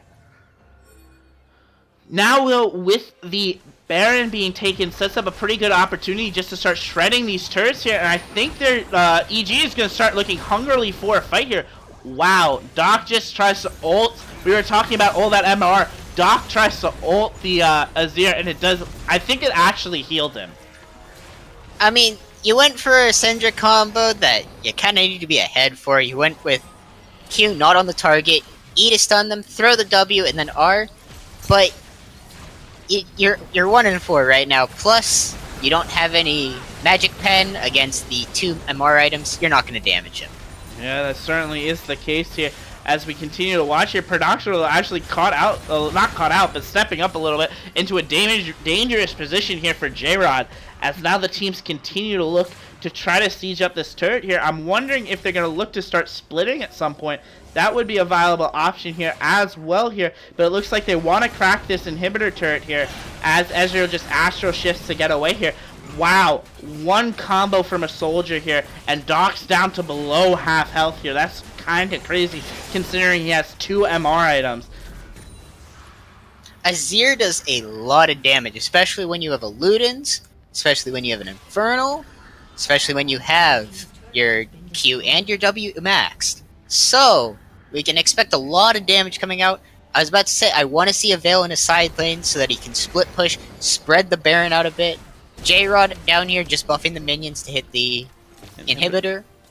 And now it looks like the inhibitor turret's actually going to fall as well here, The team's starting to open up here. Nova Galaxy, though, is caught up here. The question is, can he get away here? He has an EG. Oh, God. He had a GA there. It gets popped here, but almost before the Kazakhs gets taken out there. There finally goes the shutdown onto Nova Galaxy, but doesn't matter. Is it too late here as the inhibitor starts to fall here? I don't know if they have enough to really stop it here. Cyan, Veil gets knocked up here. He's probably about to have to ult away here to get out of the team fight, and that ends the push here. A little bit sloppy by Nova Galaxy to try and get that inhibitor turret up, and it ends the Baron push for now as they turn their attention to the Cloud Drake. But none of the inhibitors were broken here by EG. Consolation prize, Cloud Drake instead of some inhibitors. I don't think Veil needed to ult. I think he could have just taken the Thresh Lantern, but what can you really do? As a person who used to play a lot of Thresh, it's very painful not seeing someone click the Thresh Lantern. Yeah, that's when you usually just leave it hanging out there, and then when that person, like, tries to go click it, you just walk out of range and let them die next time, right? That's what I usually always do. I mean, I can agree with that. Just learn from your mistakes. Click the lantern. Yeah. And what's a better way to learn from your mistakes than getting them killed here? Anyway, as we continue to come forward here, it looks like the team of EG in secure position here, looking to look in the bot lane to get this down here. A little bit of a... I can't tell exactly. This could be a 4-1 starting to form here with Sion in the mid lane. But it looks like instead he's going to walk into the top lane here with the Syndra. I don't think the Syndra can kill him here, but this is going to make it a little bit awkward for the Sion to teleport over here if the fight begins here. Yeah, the Syndra should not be the one really matching the split push. You have a Cho'Gath with TP. Why is he not the one matching? But anyway, as we see it now, Shuno, you gotta be careful there, buddy. You're stepping up a little bit too far there. I guess if you're so far ahead with a 900 gold bounty, you can get away with it, but you gotta be a little bit more careful here. If the Syndra's there, you could maybe get deleted there as the Syndra continues to work almost 30 minutes into the game onto her second item here. Now the siege, though, begins to happen. The Sion in the top lane's finally on that turret again. Can he get it down this time, though, is the question here. Actually almost knocks it down here. Now Kazakh's almost about to fall as well.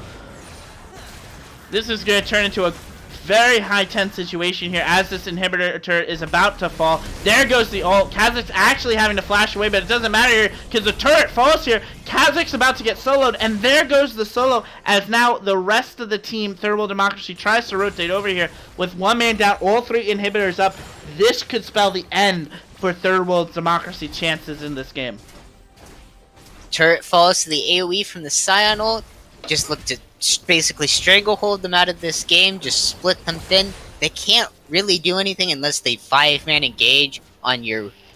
Like, you can't kill the Scion at this point. You really need to try and force onto the 4-man. Even then, it's really hard to actually do anything when you're this far behind. Yeah. And now with the Baron about to spawn here in 15 seconds here, they probably just get Baron, they get the backs, and they get Baron, and they go for the end. Yeah, you're just gonna look to reset, set up for the Baron, giving Prophet both a red and a blue buff. So health's gonna be topped off, mana's gonna be topped off. You're gonna be perfectly fine. You know, it's funny. I always consider Prophet to be the one that hard carries the map here, but when you look at what he's... Oh, there goes a fifth of the Kazakh South. Look at the fact of what he's done here. He is 1-0-9 compared to the 5-0 of Shuno and the 7-2 of Nova Galaxy. I guess he's really enabling this team to play here at this point, and not exactly carrying, I would say. He's probably doing a ton of damage to these objectives, though. He's helping take the objectives really fast. He's also helping really well with keeping people... Oh, there goes the hook onto the Kazakhs. There's no follow-up, though. But Shuno gets caught out there!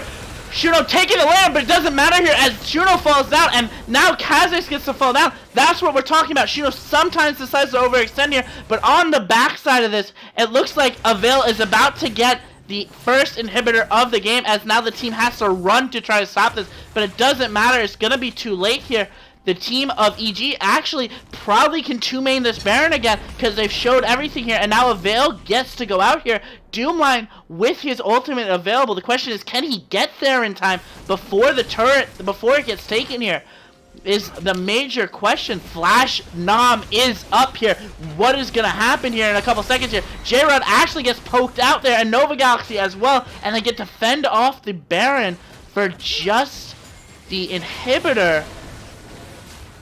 I don't know if we're going to see them now try to take a desperation Baron here with the Kazakhs in the bot lane. They know, though, this could be awful, as this is a definite spot where you don't want to actually risk this here. Risk the Azir here trying to kill him here, but if you don't send someone else back, this is going to be the end of the game. We've seen that EVO can solo the Kazakhs, but now the question is, can they get away here with Shuno back up here? Willie is about to fall down here, misses any sort of stand behind me and follow-up combo here, as now they continue to run here, but EVO just continues to sit in that base as they have to send someone else back to stop it here. But J-Rod trying to get out here, gets the hook, is about to get caught here. Doc goes down again, doesn't kill J-Rod, and that has to be the Baron. What a long team fight. And there goes another inhibitor. Avail just sitting in the base, making himself at home. Just what's the Kazakhs gonna do to him? Yeah. You see that upgraded Q? That did what, 100 damage? Yep. And here goes the Baron going down here. I don't know if they know that Doomlion is not here, however, as now Doomlion has to wait here. He is level 15, so he doesn't have it here. Here comes the flash throw. He takes it! And does that mean that he's going to fall here? But is this worth it to get the kill here? He falls down. That at least... You trade your life for a Baron. At this point, it's probably worth... It's not going to... The Baron's probably not going to win you the game, but it does allow you to stall. And it also prevents them from having it. EG should probably just look to go pick up the third Mountain Drake. And then just... If you guys can't end this way, just wait for the next Baron. Well, there goes EVO getting knocked up here. Here comes Brahms ult. They're trying to kill EVO, but EVO actually takes the Lantern this time. Doesn't have to get baited into learning his lesson. Unfortunate. Unfortunate. And something we missed earlier, as I was going to say, but then we had the very long team fight. I was going to say, Shuno got the outplay button pressed on him. He just ate the fucking orbs to the head. What can you do? There is nothing much you can really do there, as now we get to see this team continue to force forward. The question is this enough here? Both turrets in the Nexus actually about to fall here. One on 700 and the other one on 630. The question is, can they now just 5-man and force this down with the Baron up? It's going to be hard pressuring into the base with the Baron on Third World Democracy. You can do it. It just takes longer to kill the minions. Looking at the items, Prophet is now at 3 items. And Syndra is still sitting at 2. She's almost at her Void Staff, so she might actually start doing something because she has Pen now. The one thing I would have to point out here that I'm not really too sure about these builds here is CLG's Paradoxical deciding for the double tier build. You guys are too far behind to stack that at this point. You need to go for the straight up damage at this point. So I don't know if you're going to see the time to when you're going to actually get that second tier item stat. Either way, now it's too late for double tier. I think you should have just avoided double tier. Maybe get a GA. I don't know. I always think of GA as more of a win more item on 80 carries because if they're killing you, they're probably just going to kill you again. Could be a Bork or something like that here. But anyway, there goes the third. Oh, you are right. I am sorry. Anyway, a third inhibitor does fall here, but here comes the engage from Nova Galaxy. From them, there's a big knock up there as Doomlion continues trying to fight there. The Rek'Sai's GA is popped here. There goes the second GA here. Shuno is free firing though in the back here. Takes out Doomlion here, the last real threat here, and now all that's left is the Syndra and the Ezreal to end this game here. Congratulations, EG. Welcome to the win column as Nova Galaxy falls in the last second here, and so does Ezreal, I thought. Ezreal just getting away here. Nope, I am wrong. And there it is. Congratulations, EG, for the first win of the season. On to you guys. I would actually say a very dominant performance coming out of the Enigmatic Gaming team. I know, I'm very surprised. They were looking very shaky at the start, but like you said, we hadn't seen their full roster really gel together. So I'm glad to see that that's actually finally happening now. Yes. We're going to go and look at the total damage to champions. Damage dealt to champions. Unsurprisingly, the Deathless Shuno comes out with a 21,000 here. Ezreal did his best here, but when the rest of your team really is sort of not doing that well, that's what usually happens. The results usually happen that way. The 8,000 damage Scion versus the 4,000 damage Kha'Zix. You hate to see it, you really do.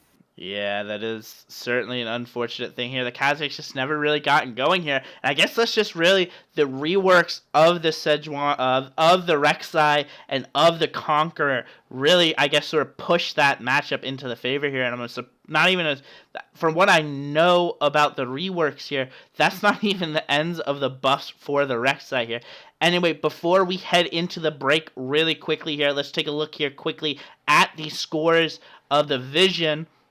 14 control words purchased by J-Rod compared to the 13 purchased here by Willie. Great job by both of them. I'm just proud that everyone bought at least 2 pink words. That is certainly a case, and even in reality, except for one player, everyone bought more than 3. Great job by everyone coming out there. Is there anything else you would like to see, Edgy, before we head into the break? I think I'm good. I just want to say I'm proud Shuno had one death that he could have avoided by just face checking. Shouldn't have been there. He's improving. I'm proud. He certainly is here.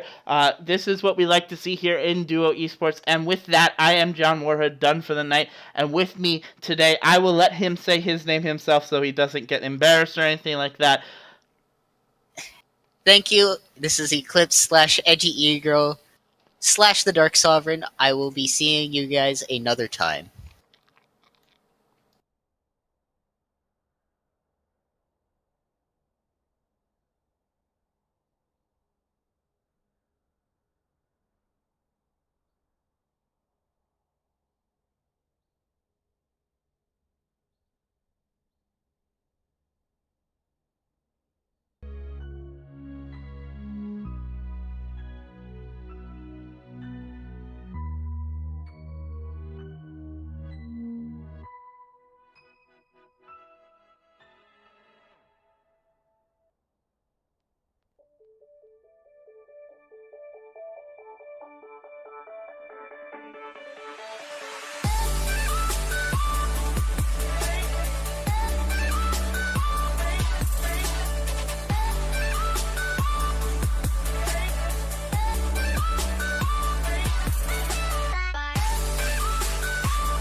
Hello, ladies and gentlemen, and welcome back to Do Esports Week 3 matchup, now in the Iron Bronze Silver Gold competitive series between Sad Boys, current 5-0, and Killer World Brigade, currently 3-2. Joining me on the broadcast.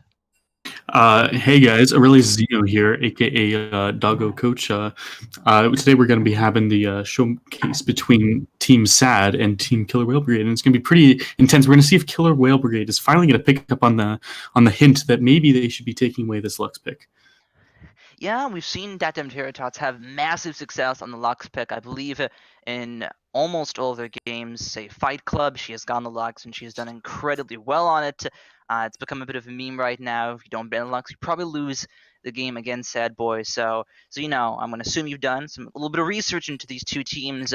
Let's assume Lux is off the table and Killer Whale Brigade do what they should against this team of Sad Boys. What do we think Tater Tots is going to default off to? I think she'll maybe fall back on Diana. That's something we saw her play on an off-stream match, I believe. So we might see a Diana pick coming out, but sure, once you get rid of the Lux, like in terms of like bans, I don't think you have to put that much pressure on Date after Lux and maybe consider Diana, because I think you gotta really Golem. You know, he's such a morale boost for the entire team that maybe honestly putting him on an off champ and then just him not knowing what he's doing will just like cripple them so bad. Yeah, definitely. It's an option for sure, but the first step is indeed to ban the Lux. KWB, they've been showing a little bit of cracks in their play as of recent, taking 2 hard defeats to Enigmatic Academy and Owen Lane as of much more recently. So hopefully for KWB, they're able to get back into top shape and not have their weak performance that they've had previously against Sad Boys. Mm-hmm. So we're about to walk into the pick ban here, as you know. What do you foretell as far as minus Lux as far as the bans go? Have we talked about Lux bans yet? I think we have. All right. So outside of Lux bans, I'm actually not entirely sure. I'm not for sure guaranteeing any bans, but I think Mother Beep and Meow, has a lot of games with Lulu, I do believe. So we might see maybe a Lulu ban trying to again pinch the spot lane. Yeah. I don't know, honestly. There's still more bans to come through. A Kindred ban opened things out against Lamzaro. I believe we have seen him play that Kindred pick on a couple times on the stream before, so that's step 1. Ban the one trick. Yeah, ban the one trick. But as far as the range of the bans come, we should. Okay, well, there's a sign away from Fridge. Oh. Yeah. What are your thoughts on that, Zeno? So Sion, pretty really powerful champion that's really easy to execute. He brings so much utility to the team with his ultimate, just so much CC, and a lot of really good chase potentially. Like, if they're coming off of like a bad fight, they can just run them down with the Sion. Yeah, definitely a possibility. We saw Sion used very effectively in our last game. In fact, hopefully the next ban to come through should be the Lux, and there it is. There it is, finally! Woo! They did it! Game's over. Well, no, it's not that simple. In some cases, pick ban does make up a very large percentage of the game, but nonetheless, the Lux is now taken away. I'm going to see what Tater Tots is defaulted off to. I believe you mentioned Diana, so that'll be a very interesting pickup. Yeah, Diana's definitely a champion that hasn't seen a lot of gameplay, I don't think, ever in this league. I can't remember the last time Diana was actually played, so definitely be interesting to see how a Diana pick would play out, as it's not practiced against. Yeah, definitely Diana being a super strong champion, in fact, and being able to just, kill the target. If she has the Crescent Blade Strike, she gets another proc on her ultimate, and that's a lot of damage that more often than not you don't see coming. For sure. So we got Zachman, and it's a bit interesting. I know that he's been getting some competitive show, but I'm not sure if Hot Pass has been playing much of that. But that's, again, interesting. Also, Cassioban, very strong champion, even after the various nerfs that they've sent out against her. And Nautilus picked up her Fridge, one of his signature champions for top lane. So I expect it's going to be top lane. I don't think it'll be going anywhere else. Yeah, signature top. Very rare off chance that we see it in the bottom lane or maybe even the jungle, but I do agree with you on where you believe it will go. Ooh, Thresh pick coming up for Drakenrich, and then Sejuani locked in for Lamb's Arrow. This is shaping up to be a very, very strong team comp with lots of CC and frontline tanks. They're gonna Sad gonna have to pick up some backline damage and some real tank shredding power to be able to get through this frontline. Yeah, definitely the case here. Sejuani being, I think, the most picked jungler in Duo Esports so far. We've seen a lot of Sejuani, and it is a very strong pick indeed, being the lockdown targets. Get very good ganks off when she gets level 6, and overall an amazing team fighter. I'm actually quite surprised here that they left champions like Sivir on the board whenever there's been no bans against it. They can pick ADC, and then, I think they really, against Sejuani Thresh, Sivir goes pretty well into both of them, so I'm surprised that they instead opted for the Morgana. Maybe they're going to pick up a champion like Jinx. They can get supported by the Morgana, so they don't have to run Sivir for the spell shield. That is a possibility, and while we're at it with the spell shield, we do see the Caitlyn lock-in by Shy Teenage Girl. That'll be for C9 and Blue Sentinel in the bottom lane. Do you have any ideas as to why that Caitlyn pick? So Caitlyn pick, I think they're just trying to get an ADC picked for, we've already talked about how Killer Whale Brigade, they have this super big beefy front line already shaping up. So you gotta back up the front line with lots of damage. Caitlyn's definitely a safe pick. We do see the Jinx getting taken out or banned away from Golem, like predicted. But yeah, so Caitlyn, lots of power, scales super hard, and just going to provide the damage that Killer Whale Brigade will need going out through this entire game. And he'll have so much peel, so this could shape up to be a game just all about Blue Sentinel. Absolutely. Caitlyn, very, very strong in the early of the game, and when she gets late, she's definitely not bad either. Right now, something I noticed is that Lucian is still in the table. Do we think that if it doesn't get banned out here, that said boys might go for it? I think they definitely could, although I think they might need a little bit more damage than that, as I think this might be a Nautilus jungle, considering they've picked Darius and Morgana, so those most likely will fill the top and support role, leaving Nautilus to jungle. Darius, we can know 100% is going in the top lane. I know Morgana is 100% going. Well, actually, yeah, we could see Morgana mid lane. I doubt it, but it is still an open. Hey, maybe Tay can only play champions with binds. Lux, Morgana, both got binds. You're not wrong about that. The last pick going down, we will see where everyone is going. Like potentially either a rise mid or top. We're gonna have to see where that ends up going, depending on the next pick from Drakenrich. We got Varus. There's all the damage coming through. All the damage is coming in from bot lane for Sad this game. So I expect to see a lot of jungle pressure put down to that bot lane. So you're gonna be throwing Sejuani down there and trying to shut down this Varus Morgana from really being able to scale and shred through these tanks, because otherwise it's gonna be really, really hard. Champions like Rise are deceptively tanky whenever they can, hit late game. They got the Archangels to get their passive shields. So they definitely need to get a lot of damage off and get a lead earlier on, or I think they're going to get outscaled for sure. Absolutely something to be spooked about. The team comp for Killer Whale Brigade as they slowly get themselves traded out and everything. Very scary stuff. They have the Sejuani for the lockdown, the York for the split push, the Thresh just for incredible both engage and disengage with that Dark Passage, and Caitlyn, she'll be there the whole game and she'll have an impact. Yeah. Mm-hmm. Now I'm a bit concerned from Nautilus jungle. Looks like it might be a Darius jungle. Actually, this is very, very interesting. We're gonna have to just watch this Darius.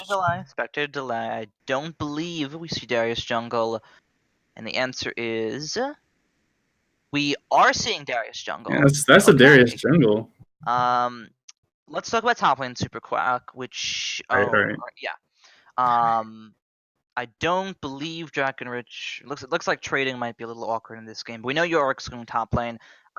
Fridge versus Lamzaro, the Nautilus versus the Yorick. How do we believe that's going to go down? So I believe that this is a Yorick favorite matchup throughout the entire game, as Nautilus can't really ever match him. So what they're going to have to do is they're going to have to send the Darius top, because what Nautilus lacks in damage, he has a lot of setup potential and CC in his kit. So I imagine if they want to ever kill this Yorick, they're just going to send Darius up there with him, and they're just going to beat him down with all their CC and slows and stuff.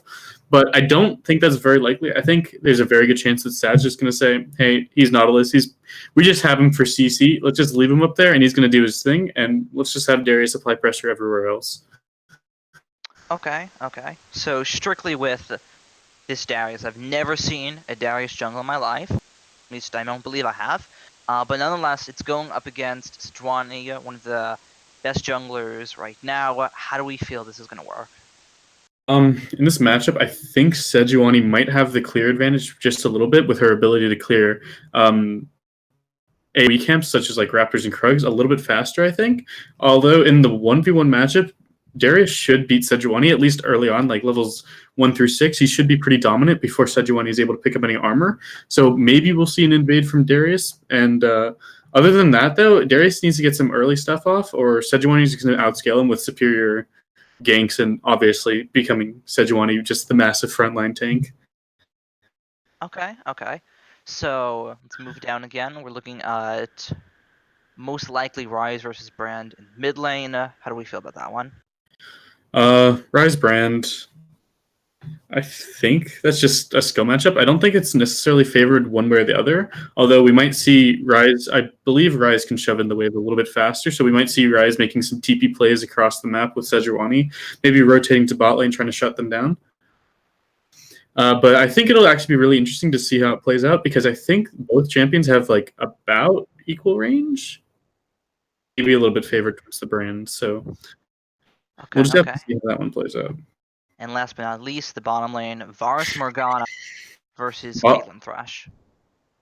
Bot lane, it's about the same as mid lane, where it's kind of going to be a skill matchup.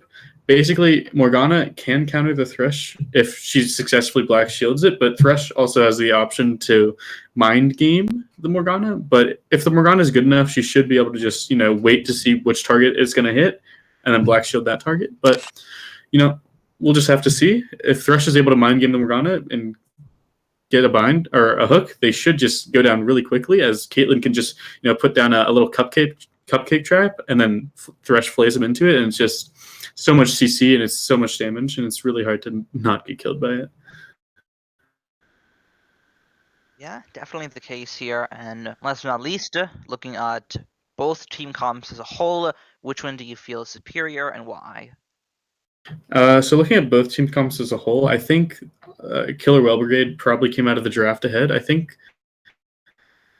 comps a lot easier to execute, where they have, like 3 frontline champions with, they're going to have a lot of engage potential with the Thresh and Sejuani, lots of pick, and, just really good peel and CC. And they've got tons of backline damage just to be able to abuse all the survivability they have with these tanks in the front line, like Caitlyn and Rise. They'll just be doing absolutely massive damage to anyone that tries to get in.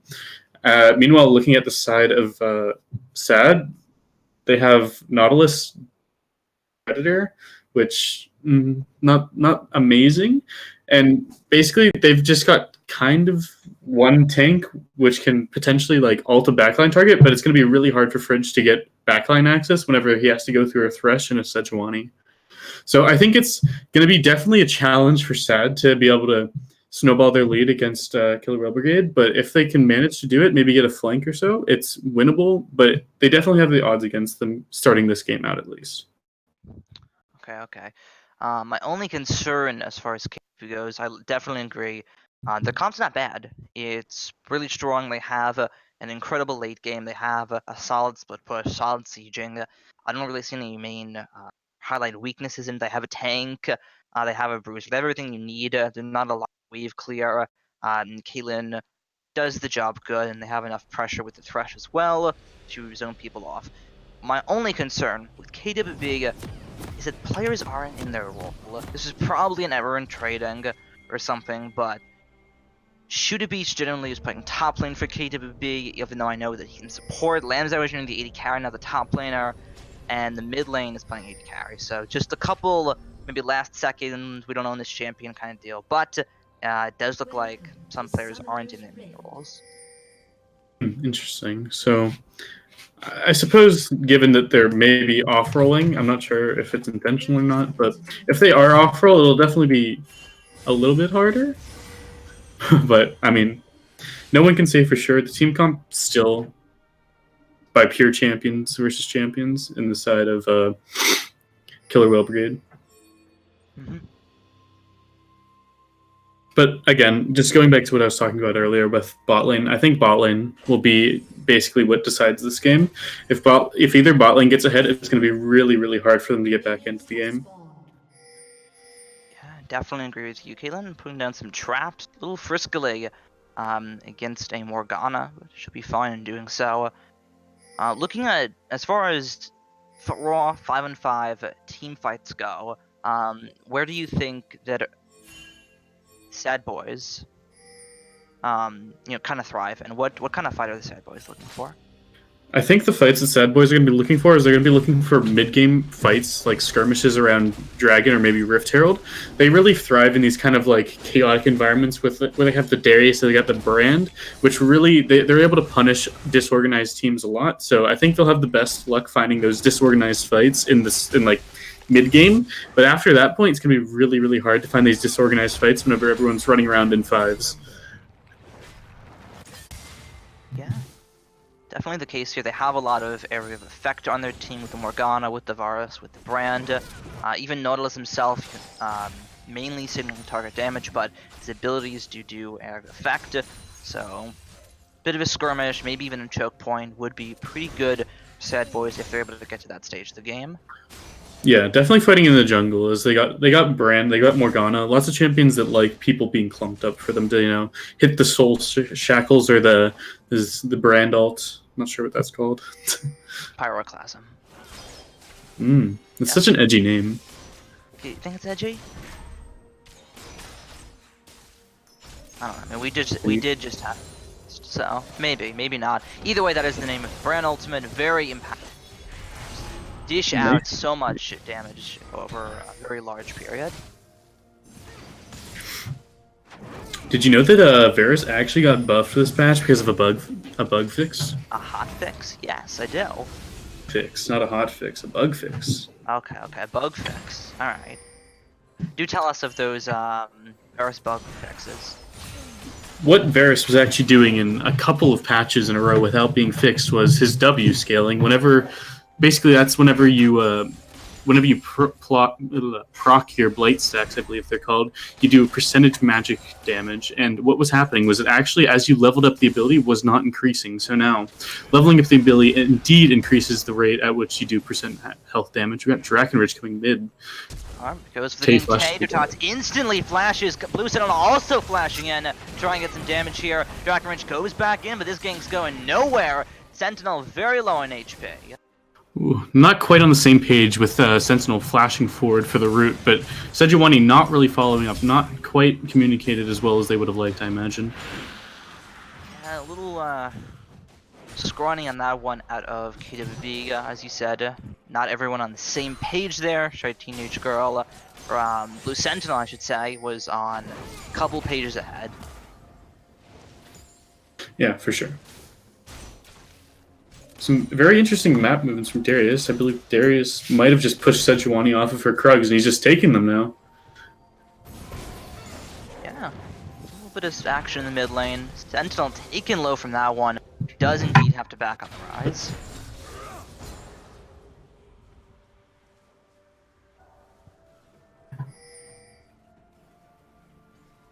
So we got a bit of action bot lane. Black shit a little bit late, but nothing's going to come out of it. It's going to be the Privileged Dragon. We're going to have to see if anyone wants to contest that once it comes up. Privileged Dragons, we're calling it. Okay, well, that's what we call it, Cloud Dragon. But if we want to call it Privilege, then we can do that. What's wrong with Privileged Dragon? Absolutely nothing. Just gives you the privilege to, run around, It does, absolutely, giving you the privilege to run around Cloud Dragon. Lets you do what you want, like, you wanna run top lane, you're allowed to run top lane. Yeah, gotta go fast. Best dragon in the game. But yeah, right now, Sejuani on Okay, the bottom half. I see you. So, right now, bottom half of the map, Sejuani, Darius, recalling right now. We don't see too much out of Darius jungle. It's not the first time Hot Pass has picked something very strange and not meta in the jungle. He's picked Zed jungle before, now we have the Darius jungle. Where do we think he's going to go for a gank, if at all? Darius is 100%. He should go top lane right now. If you take a little peek, Yorick's running very low on mana, and he really needs to shove this wave into recall, but I'm not sure he's going to be able to get it in time, and he's going to be stuck at the tower. So I imagine Darius predating up right now, and he's going to get a kill. Alright, let's see where that goes. Lamb's arrow does back off, goes for the recall brush. It does indeed look like he went towards the top lane, but no kill to come of it. Unfortunately, not able to fully push the wave in, so he's going to actually have to he's going to be forced to TP back to lane here and lose a lot of, or he's probably going to lose some gold, maybe. Yeah. So far, it's alright. Hook in the bottom lane, Black Shield a little bit late. Lin ends up eating some damage back in return. Closed off, there's the trap, there's the net. The damage to come from Joel taken. Shy Teenage Girl also very low. There's a flash to come from Morgana. NVR gets the kill with the ignite. Sad Boys pick up first blood. That was emotions everywhere, man. Looks like they might not be done bringing Sejuani, but they're not going to find anything. So it's very tragic coming up from grade. If Shoot Beast had just ignited a little bit sooner before the heal went off, they could have won that fight, but just not quite in range, I believe. So just barely coming out with their lives. Sad gets a kill. Yeah, a little greedy as well out of Enjoyable Golf. Almost had himself killed. Hold up! Dragonrich is in trouble now. Does get the flash Arctic Assault away. Doesn't get hit by the piercing arrow. He does get away, but that mistake is gonna cause the Cloud Dragon. What dragon? Privileged Dragon. Oh, I see. Gotcha. Pretty free for them right now. Shy Teenage Girl, that's not where you want to be. The whole team isn't rotating over, so she doesn't die instantly. Very scary position, eh? Definitely. Shy Teenage Girl showing absolutely no fear, just saying, hey, throw that bind at me, I don't care, and just face tanking and eating it. That's a mental victory right there, They might have lost the Privileged Drake, but that's an alpha move. Absolutely. That's another way we can call it, an alpha move, for sure. Right now, 1-up on the side of Sad Boys. They have a little small lead in this bottom lane. Farm not exactly favoring Sad Boys, though, as Caitlyn, or Harass, has indeed received more CS than the Varus, but we'll see what it can equate to. Go Fridge, run!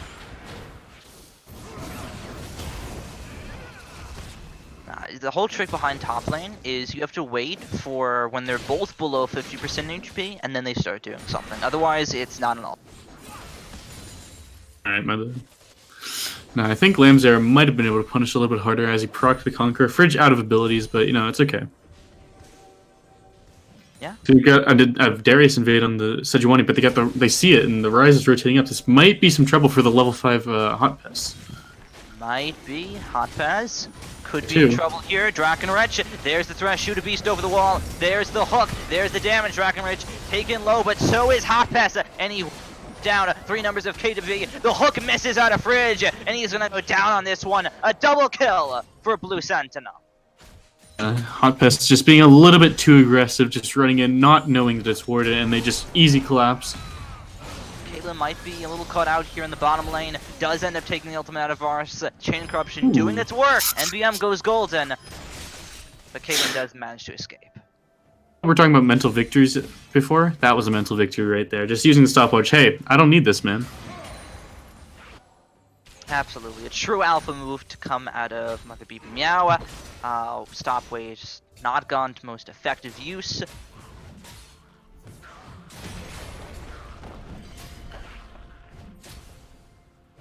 Alright, so Got Lamb's Eric come up and getting engaged on by Fridge, you know. They're not half HP, but he almost got the tower play, not quite being able to drop that down for the bonus 160 gold, and he's going to be backing a very sad Undertaker.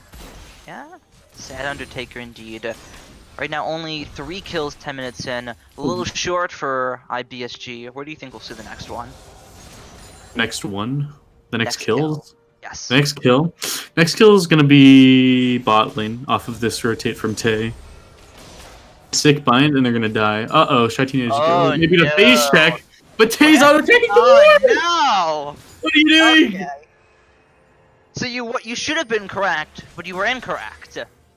That should have really been the kill here. Todd's not going for the spell rotation, giving a little too much respect over to Shy Teenage Girl, who face checked the bush and does not get killed.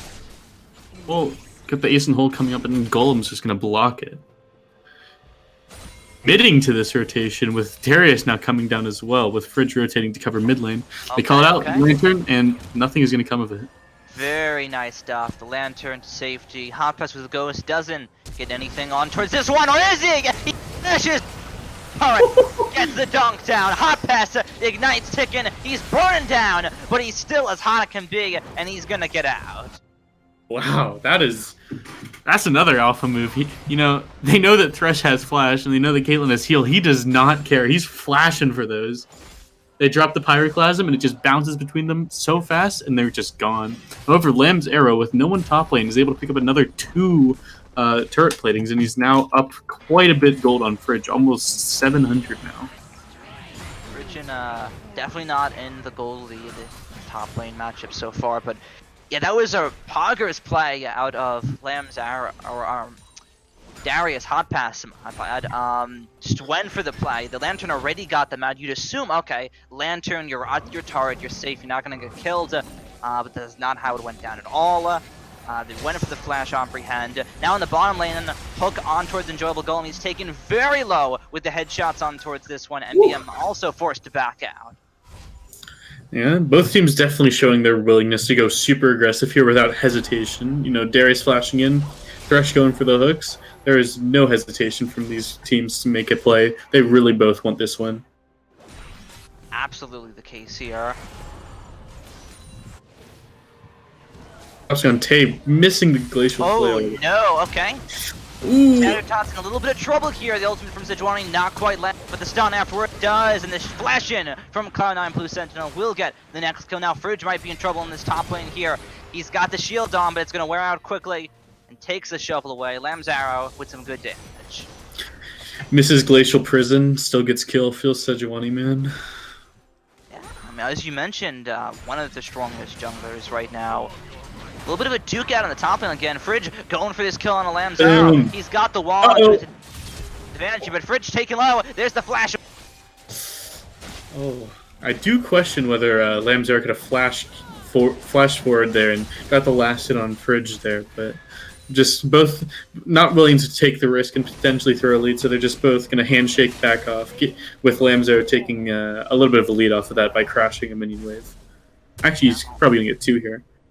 Yeah, also has the flash advantage over Fridge now, so if another initiation like that were to happen, Fridge doesn't have his flash, Lamb's Arrow has his, and that's an automatic advantage in favor of KWB. Now, something that I think is kind of snuck up in this game is C9 Blue Sentinel actually being 3-0 on this Rise, 122 farm at 14 minutes.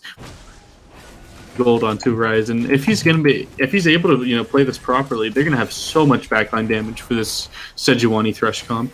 Yeah, good stuff. Now towards the Dragon Pit, Enjoyable Golem taken low. The Cloud Dragon focusing him down. But it's still going to be Sad Boys on the Dragon. It's taking a 2k. The Binding and the Chain and Corruption both missing. Dragon Rush, the ultimate from Sejuani, is about to be up on this one. The Dragon does get secure. Tater Tots hooked in. The Lantern gets stopped by Nautilus. Fridge not able to secure a kill. Just spooking off KWB. And the Dragon goes over to Sad Boy.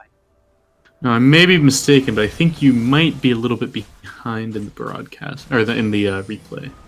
Possibly. We'll speed that one up quickly.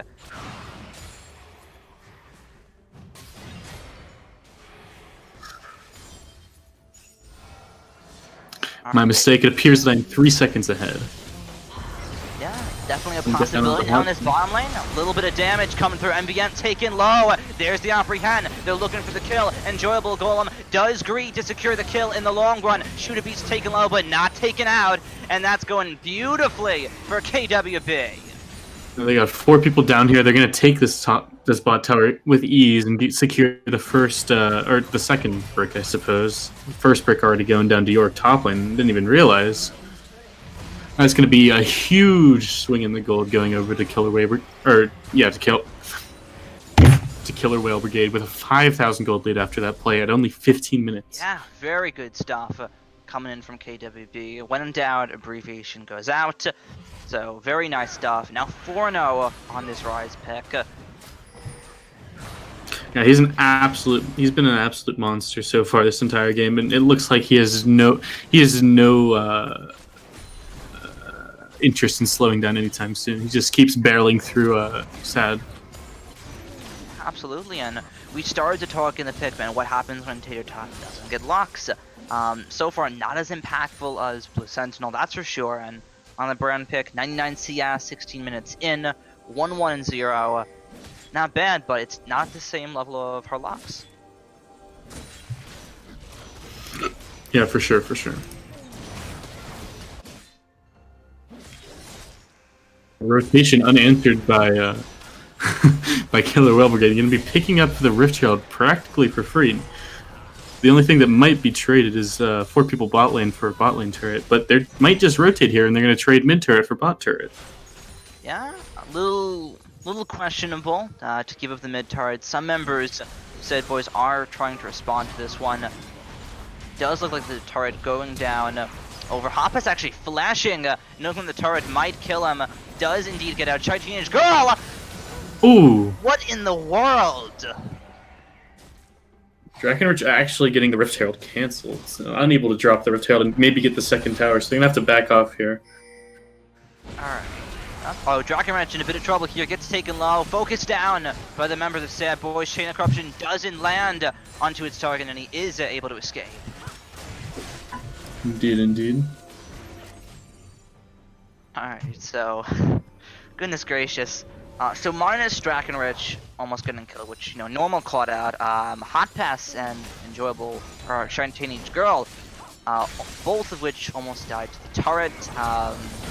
Don't autopilot, and there's the flash done, coming in from Shooter Beast. He goes for the play, lands the hook through, and there's the follow-up from KWB. Drakenrich picks up the kill, and still looking for a second one on towards this one. He'll get turned into pork.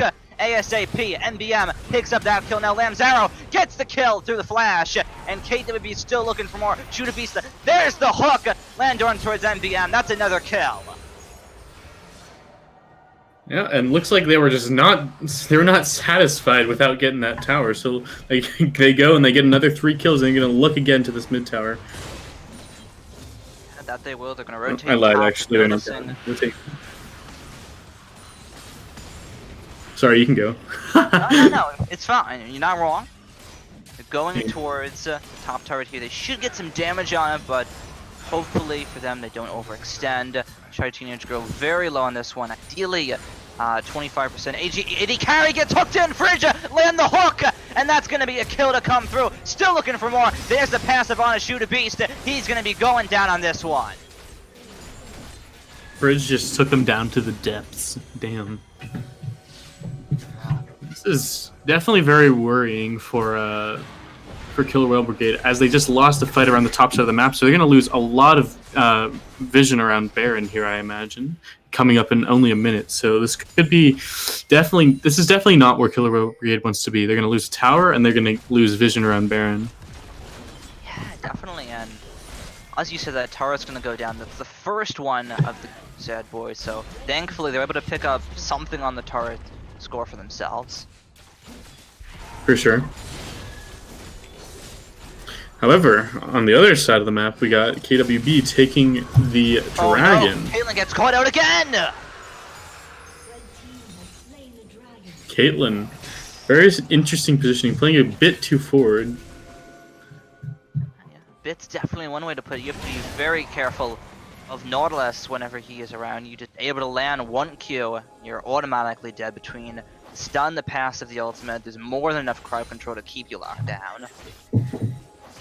Yeah. Unfortunately, they're only able to pick up a little bit of vision control, but it looks like Killer Whale Brigade is so occupied with it, they're just going to give up mid tower for free. And Sad Boys picks up their second turret, shrinking that gold lead even smaller. Okay.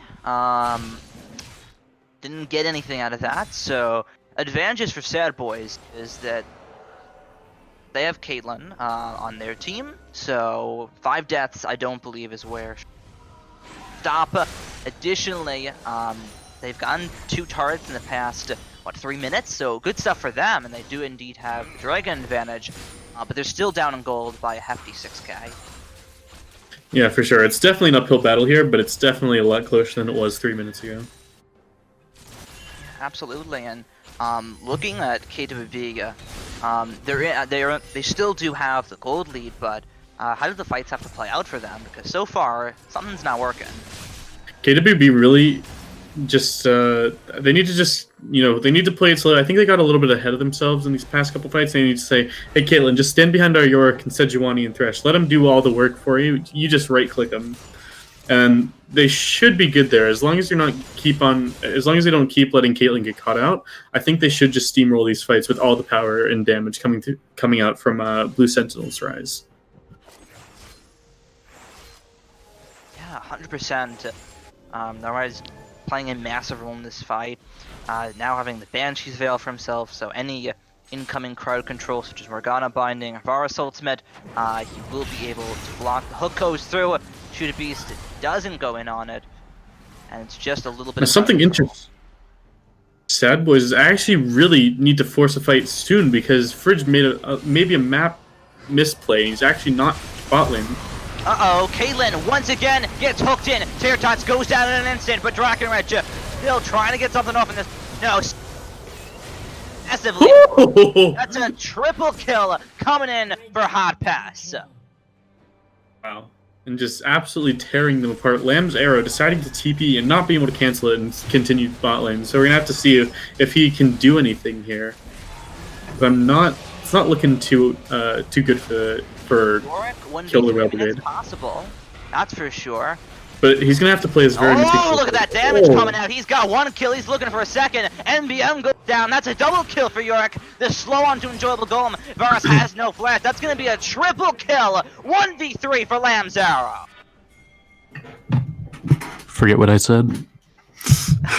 I mean, you hate to see it. Yeah, you do hate to see it. So now, the roles have reversed yet again, and now Killer Whale Brigade back onto the Baron. Going to be picking this up, I think, uncontested, unless Tay and Fridge can rummage something up here and pull off a 2v5. I doubt that one's happening. Baron Nashor does indeed get secured on the side of KWB. No additional picks to come of that, and I mean, you did think the Baron was going to go in favor of Sad Boys, but again, on such low health bars, you have to wonder if it was just a little bit too greedy. Yeah, I think it might have been a little bit miscalculated with Morgana actually standing to the back of the Baron pit, which, if you don't know, you take a lot of damage from Baron if you stand behind it. Make sure, if you're doing Baron, don't stand behind it. It's a bad place to be. Yeah, definitely the case here. Went for the war to clear, but ended up getting punished for it in the long run. Lamb's ARA now 5-0-1 on this Yorick. He's going to be having a very large impact in the fights or in the slugflesh. So, Shuna, I got a question for you. Do you think next fight we're going to also be seeing the fight begin with Shy Teenage Girl getting hooked by Fridge? I mean, it's happened in the past couple fights. It's a very solid possibility. I think it's happened in all the fights. I'm going to be honest with you. Yeah, it has happened in all the fights. You're not wrong. I'm gonna take it. I'm a gambling man though. I'm gonna take some chances and say that the fight doesn't get started by Caitlyn getting hooked again. Going to give some credit over. Maybe 6 times is what it takes to nail it in. Six times the charm. Yeah, 6 times the charm. Just like 3rd time's the charm, but, you know, it takes 3 more times. 3rd time's the charm, except 6. So we got a blue buff. We got a Brand with a really nice flank. They're going to catch out Shoot-a-Beast. Yeah, Shoot-a-Beast taking pretty low on this one, but who's the real one getting caught out? Tater Tots forced to flash away. Very, very interesting Sad Boys. Both enjoyable Golem and Hot Pest not rotating after they see Tate Tater behind. Tots Jason doesn't Holland. get blocked. Uh-oh, Shy Teenage Girl does indeed get Oh, he gets hooked! killed He again. got hooked! Damage coming through on both ends. It's Sad Boys with some of the kills, but KWB again in the touch. Drakenrich and Lamb's Arrow both pushing on towards this inhibitor. Oh. Actually, not that bad. Trading 2 for 2 and picking up a tower and an inhibitor for Killer Whale Brigade. Yeah, very interesting stuff to come through. You weren't wrong, and if I was gambling any money here, I'd have lost it because the fight did get started with Kaylin getting hooked. Wait, you didn't hear me? I said $20. 20 bucks. So, yeah, and you agreed to it, so you gotta pay me. Okay, 22 bucks. Gotcha. All right, thank you very much. I just checked my PayPal. Payment received. Okay. Well, I hope that goes over towards Resurrected and their chances right now. Nonetheless, Okay. moving on. You didn't have to go that far. No, I didn't. All right. Either way, right now we have a really sloppy game. We have a 6-0 Yorick, but on the flip side, we have a 2-7 Caitlyn. On the other end, Sad Boys, who should not be winning any of these fights in any way, shape, or form, are indeed winning some of the fights, even though their base is now in shambles. What do Sad Boys have to do to keep this up? Because for all intents and purposes, this should be KWP's game. I think they just need to keep using this Privileged Dragon, because I just now realized why Fridge is able to land so many of these hooks. It's the Privileged Dragon. Allows him to chase down this Caitlyn and get all these hooks, and Caitlyn's just like, he's too fast! Alright, Chwani Ultimate goes wide on towards this one. Shoot-a-Beast gets the CC down. Might just get the lockdown in return. Fridge looking for the damage, looking for the pick here. There's the damage from the Brand. Here Tots taking Shy Teenage Girl very low, but Yorick's in the base. Wait, they sent Varus to stop Yorick. Oh. Not gonna end up too bad, but they only got 2 top lane now to stop the entire team of Killer Whale Brigade, and I'm not sure how it's gonna go. It's gonna go fine. Oh, getting hooked. There's the hook on a hot pass, flashes instantly, and is able to escape. Well, they got another wave here, and they're not gonna pressure. There's another hook coming out of Shoot-a-Beast, the trap right behind him as well. Hot pass goes down. Now Enjoyable Goal on the next focus. Rise doing so much damage. Lamb's Arrow onto the base. Yeah, Sad Boys really needs to finish this up, because there's no way that Fridge can do anything against Lamb's Arrow here. So they need to just rotate down, and that's what they're gonna do. They're gonna say, no, we can't risk losing our base. Let's just give them top lane. Yeah, definitely, and they are going to have to give up that top turret. No way that KWB do not end up securing that. And all in all, very good stuff out of KWB. Next place is the mid lane. Definitely showing off a little bit of macro play, just whittling down Sad Boys, and there's nothing they can do right now. Yeah, definitely, and Fridge taking some damage here. He's tanking it like a man. He's... Now NVM tanking the damage.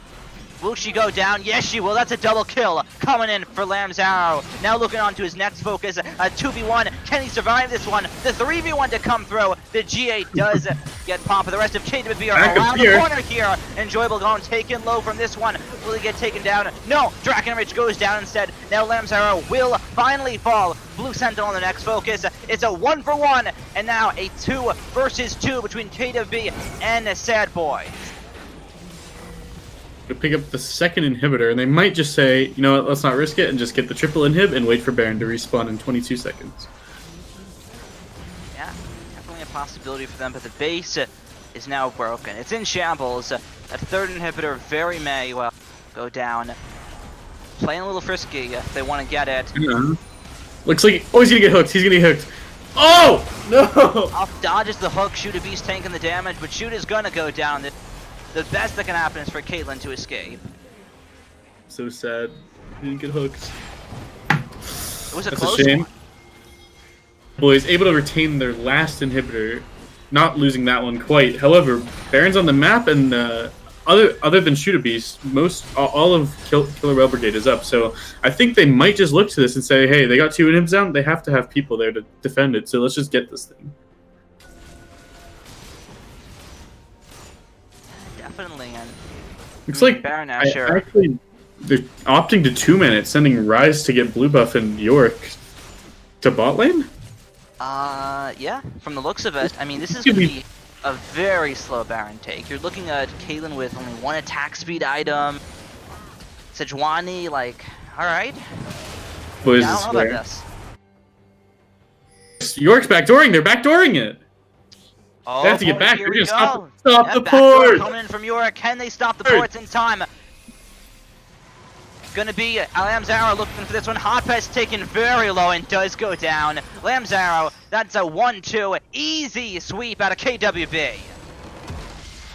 Absolutely insane bait coming out. They send the entire team of Sad Boys there, and then they just run to the back of their base and they take it. Just easy like that.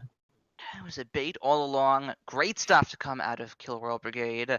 9-1 York. Very nice stuff.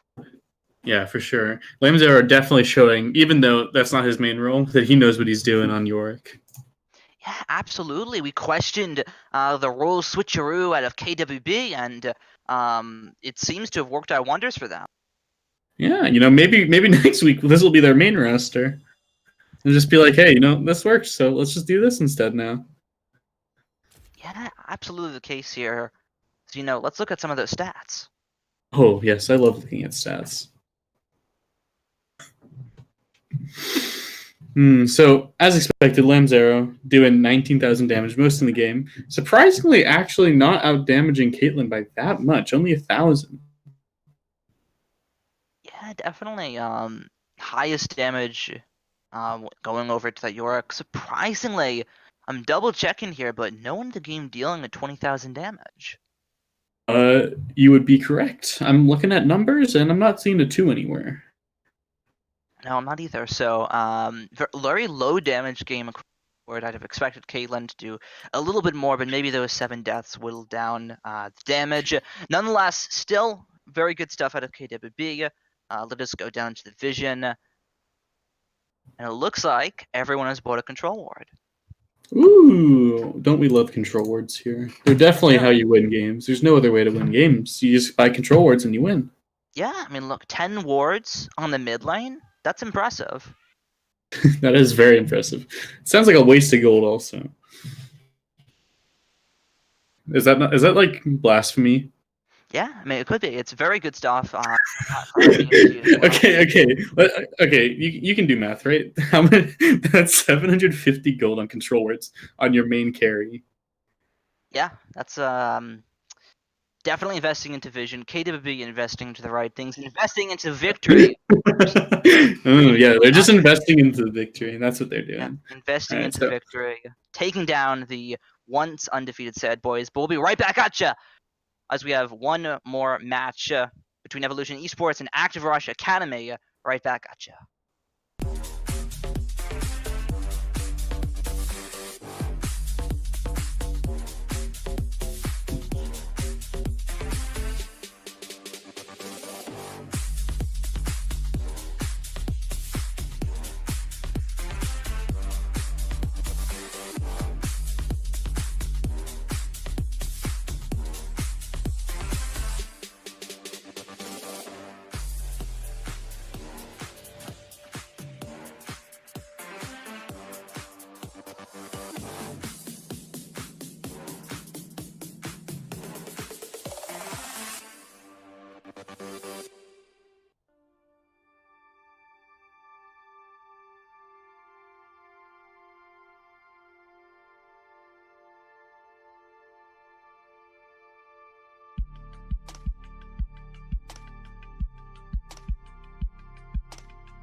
Why some say the moon?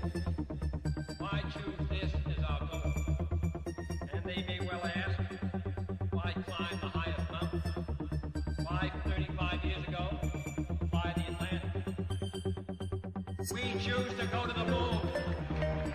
We choose to go to the moon in this decade and do the other thing. Not because they are easy, but because they are hard.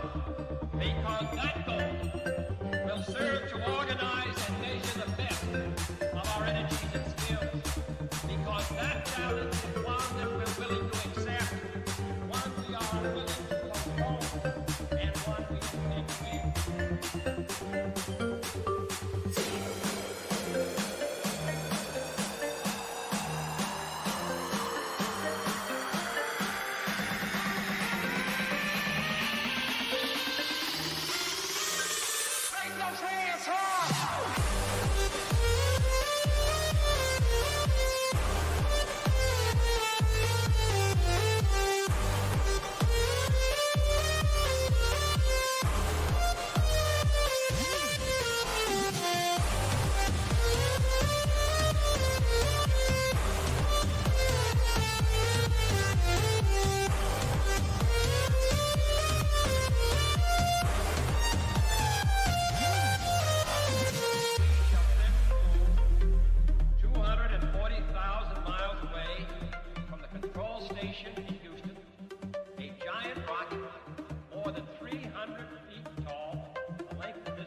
Go where you want. Go, go, go. Go where you need. Go, go, go. Go where you want. Go, go, go. Or go where you need. Go where you need.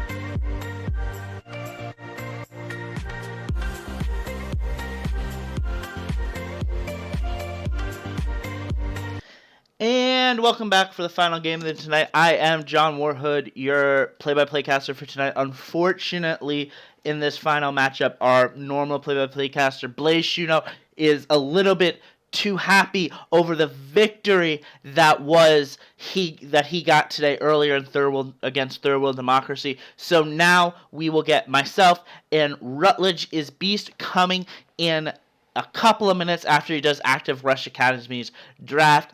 I, again, am super looking forward to round out this night, again, with Evolution Esports versus Active Rush Academy. However, I do want to make a note. This is going to be one of the last times don't get used to seeing this EVO symbol here on the left side of your screen. In a couple of days, they will be rebranding into Exile Esports as we get going. I will check very soon to see if we are going to be ready, as I will get the countdown going here. This is certainly to be a great match to a new team in Active Rush Academy going against a veteran team here in EVO. Now we are... 1 second, we are waiting here as we wait this out to fill it out a little bit more. Thank you all for coming out tonight to watch our stream.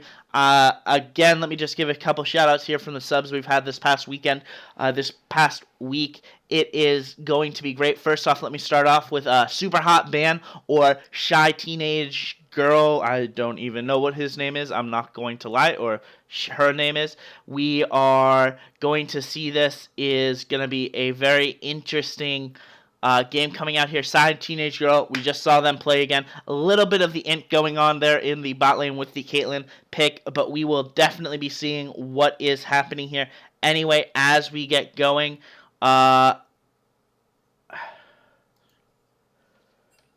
we are just waiting for one more person to come in here, as now we will be filling again. Like I said, I am going to be joined by Rutledge. Rutledge, though, right now, as they wait for a coach to get onto the Active Rush team, does not have anyone to do the pick ban. So let me just pimp us out a little bit. If you are not in our Discord, come join us at Discord, !Discord in the chat. We'll post our Discord right there. And then more importantly, if you want to support us, you can sub, you can dotate, you can give us bits. All of that money goes into our coffers just to give it back out to you guys. We're increasing our prize pool, increasing our ability to do giveaways, increasing our production value, all those sorts of things here as we continue to wait. We will be getting into the pick ban very shortly here. I'm not going to lie, I haven't done a lot of prep into this game, but so you will be getting my unfiltered opinion about what we will be seeing here. This is certainly going to be an interesting matchup, I think, as now we wait to see what's going on here.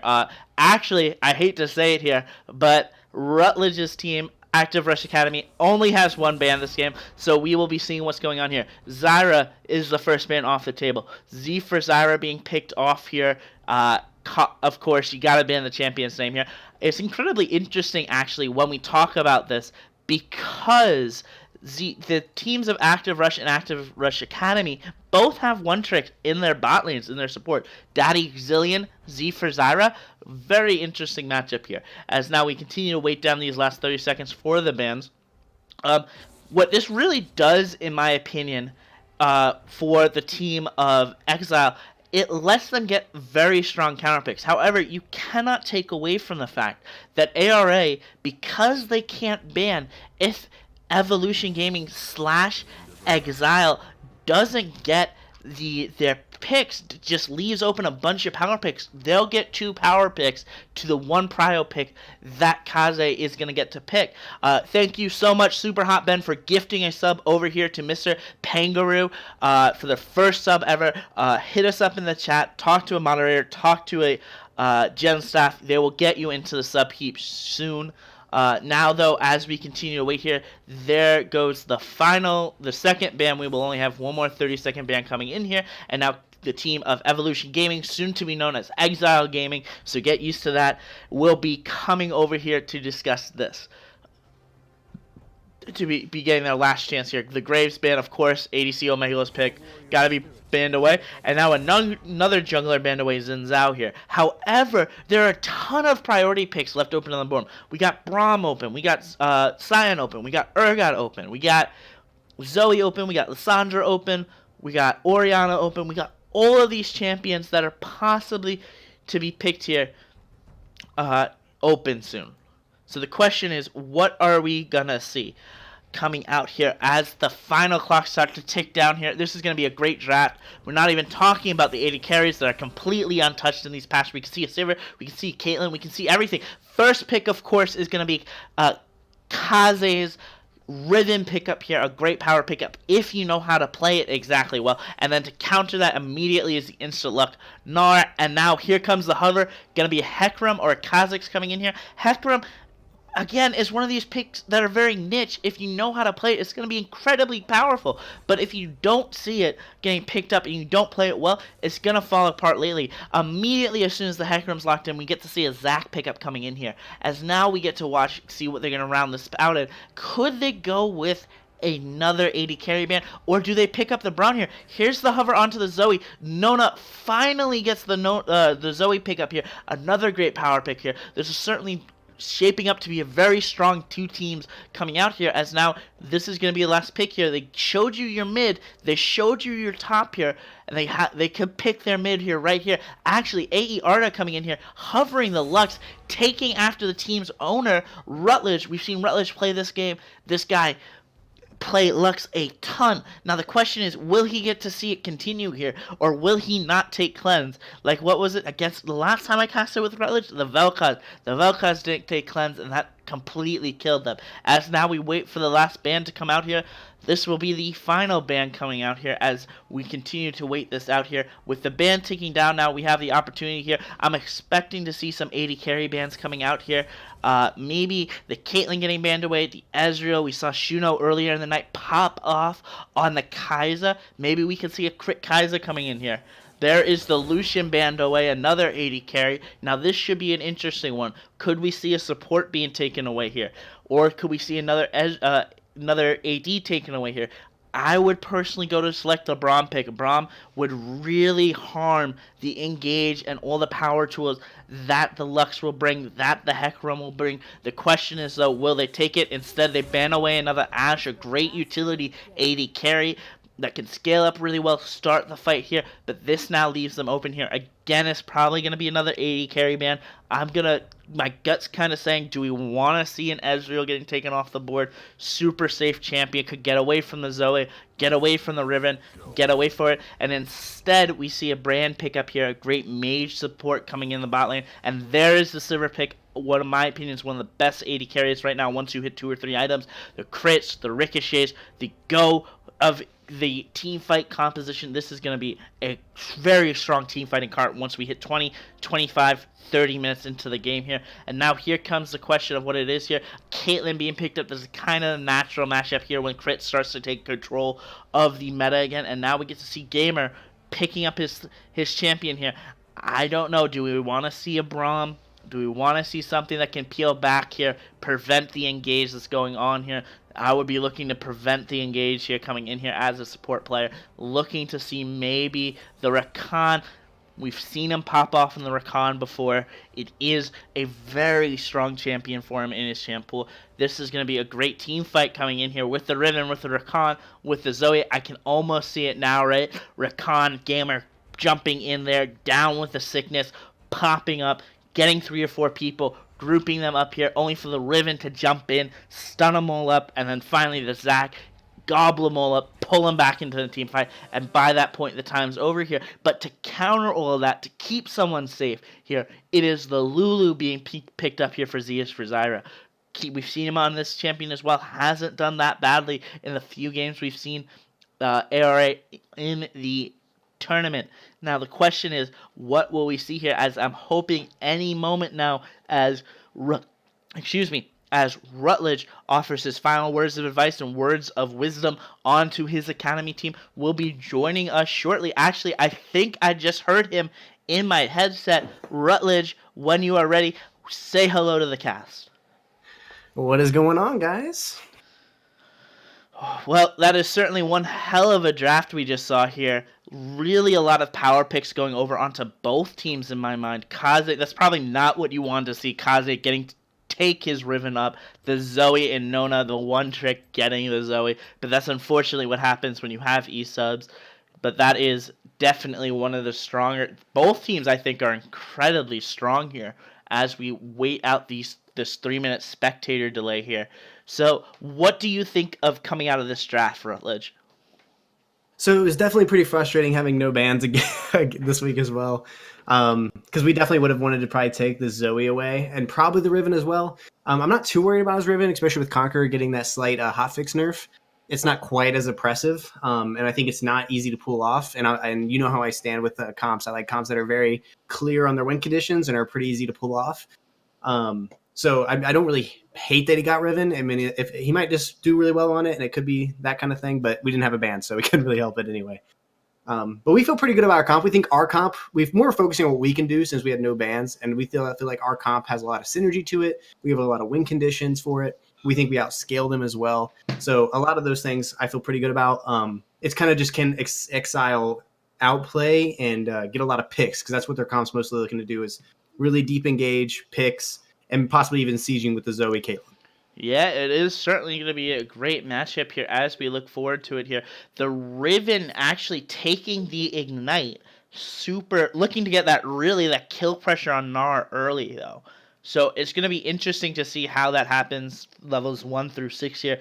But with Gnar's passive, the ability to transform, you get that health back, so you get a little bit more sustain in the lane coming forward here. Other than that, we see the Rakan taking the exhaust. I'm never going to doubt Gamer's exhaust, but that is something I don't like to do on Rakan. I think the Ignite is the way to go there, but I guess with all of this burst damage coming out here from the Sivir, from the Hecarim, the exhaust is what he chose here, and then as well the Zoe taking the Ignite here. These two solo laners for Evolution Gaming certainly are looking to take the kills in lane and end this lane early. But on a good note here, Rutledge, I don't know if you told him or if you watched the last time we casted together, the Lux took cleanse. Yeah, I would have definitely been pretty upset with Arda if he didn't take cleanse, and I hope he watched my cast of the Zoe game against, I believe it was Vel'Koz, yes. And the Vel'Koz took barrier and just kind of inted, and the barrier was basically useless for him.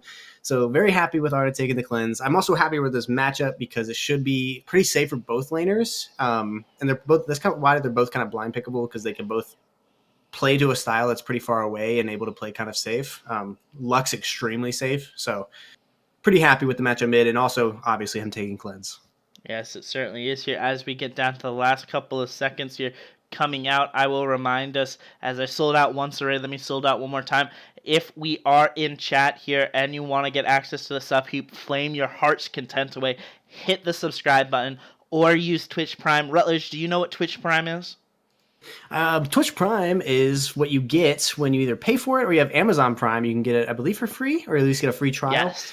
And you get one free sub to any channel you want. I mean, you don't even have to pay for it, man. It's just you get a bunch of benefits. You get a bunch of free in-game items depending on the games you play. So it's a great thing to have, and it also, I believe, gives you no ads, or at least very little ads. That is up to the broadcaster, I think, with the sub button. I think they actually took that away with Twitch Prime here. Anyway, we are finally in game. Gnar doing his best. I love that skin myself. The Dino Gnar coming out here, and then the Victorious Sivir. We are looking at this as well. Overall, though, we can take a couple look here at the room pages. Conqueror being taken by the Riven, that's pretty standard. The Aftershock being taken by the Zac.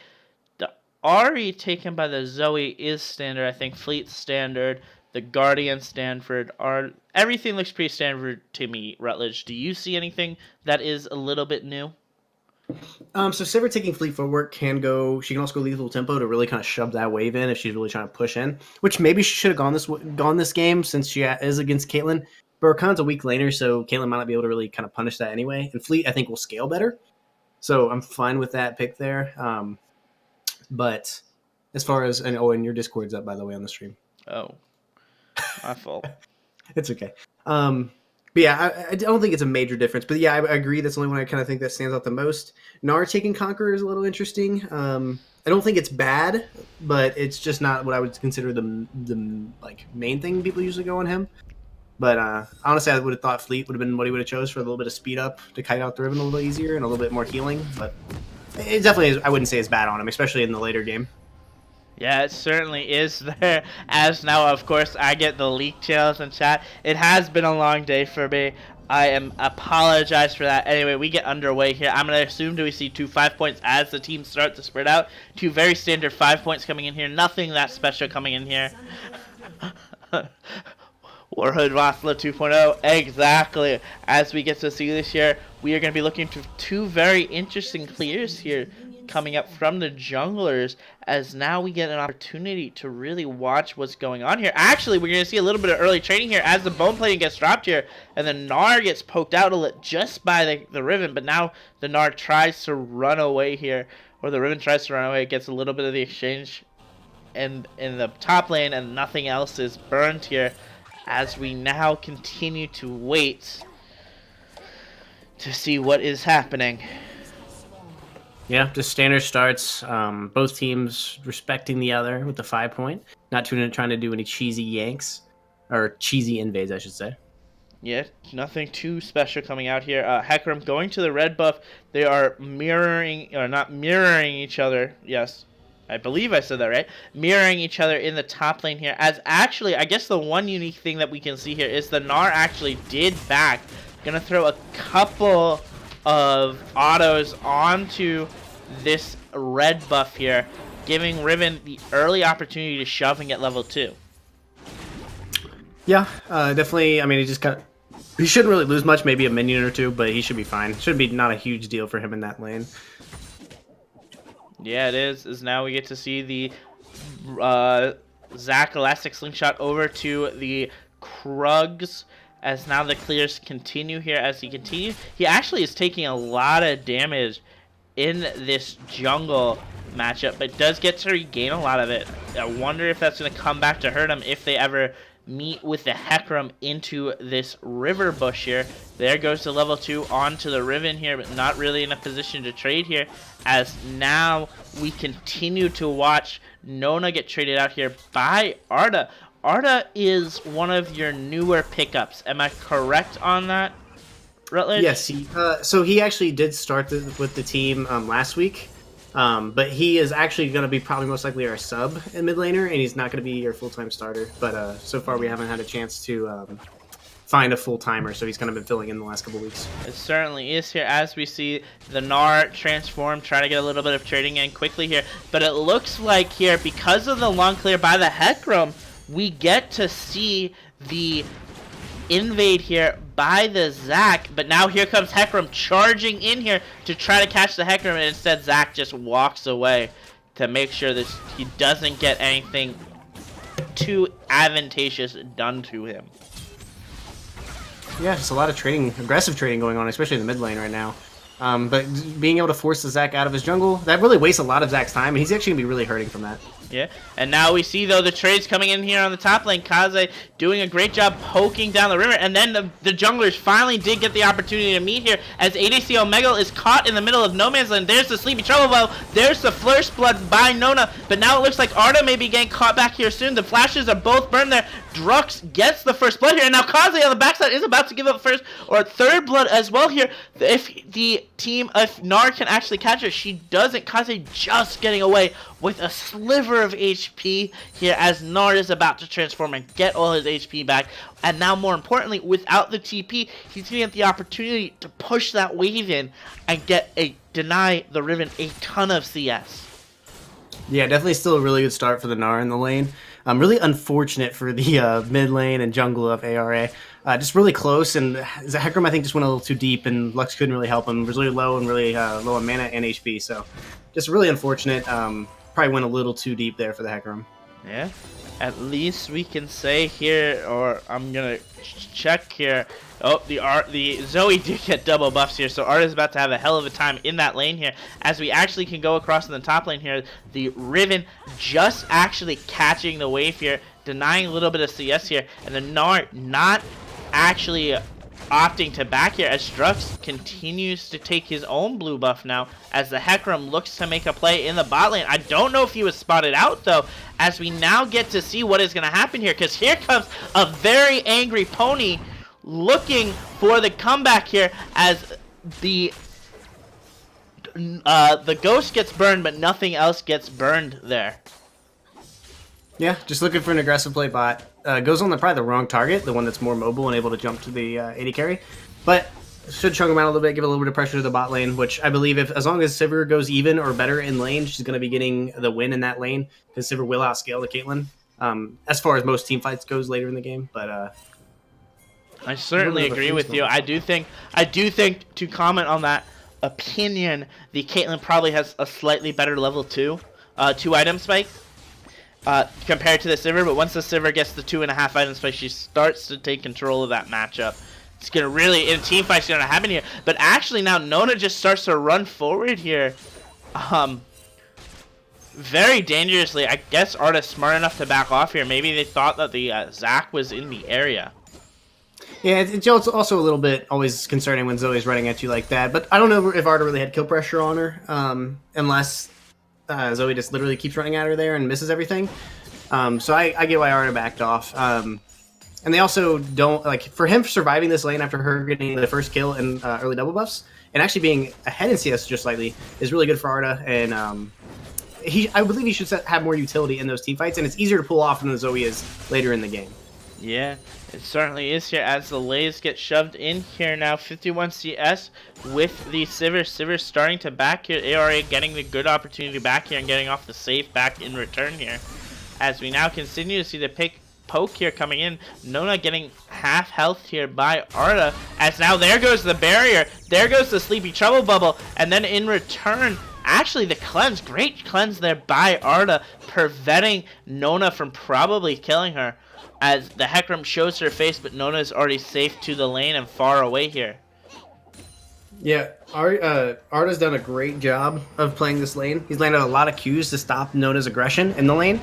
Nona's kind of been getting caught by a lot of them, and that's why she's kind of falling behind in CS, which is pretty huge. But it looks like they're going to get an early Infernal here, which is, again, very good for Exile, because they do get outscaled, but this will definitely help.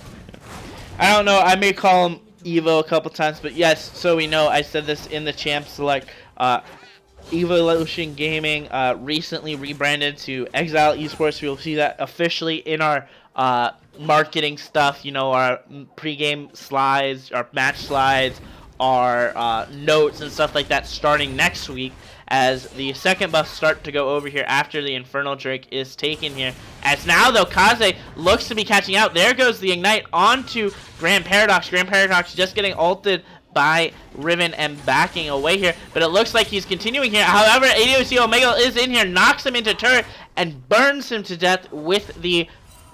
what is that called? I'm sorry. I actually don't know what his W is called, to be honest. His Spirit of Dread. Spirit of Dread. Well, that was definitely a dreadful... It wasn't even a misplay, but that was definitely a dreadful moment there before the Riven after making such a great play to get on top of the Gnar just to die to the Spirit of Dread. Yeah, it was very unfortunate for the Gnar. Like, he definitely made a great play by getting the Riven to kind of all in him there, but then he just steps up too far and just gives up that kill when he was 100% going to die to the Hecarim. So, ends up being a 1-for-1 trade. He does get the Ignite, and he does get to push in because Riven does not have that TP, so it's probably still a slight win in his favor. But it could have been a much bigger loss for the Riven if she doesn't get a kill there. But speaking of which, here comes the Zac. Elastic slingshotting over here. This is probably the worst time for this to happen, though, as as now Gnar Mega transforms into Mega Gnar here, trying to get everything. Ooh, Grand Paradox tries to flash, but actually gets pulled back there by the ult from the Zac, as I keep trying to call the Zac Gimpy, because I'm so used to seeing you with Gimpy on the Zac here. And now Nona gets the kill on the backside on Arda with the last tick of Ignite here. But here comes Hecarim. Hecarim actually missing his ultimate, but them getting pulled up there as the fight continues here, taking a ton of damage in the bot lane. But now it gets to flash away. The Caitlyn ult does nothing here besides force them back underneath their turret. I'm not actually sure how Zoe died there. Wait, what? Zoe didn't die? Zoe must have tower died. Lux got lucky. Well, he didn't get lucky. He outplayed it by getting his W off in time to where the shield came back and gave him enough to live through the Ignite. And it looked like Zoe tower dove and got caught by maybe a Q under tower and died for free. Definitely a misplay by Nona there, getting outplayed by Arda. But great play by Arda. Yeah, I guess. Great player, lucky play. Whatever it matters is he's the one that's alive right now. And Nona was not. Anyway, Ashton's starting to break across the map right here with Exile Gaming up now 4 kills to 2 here with a 800 gold lead here. Pretty close game at 10 minutes. Yeah, but Gnar's been really unfortunate in this lane. He's had some really close kills where he could have outplayed the Riven and gotten really put her out of this game, especially with her having Ignite and no TP.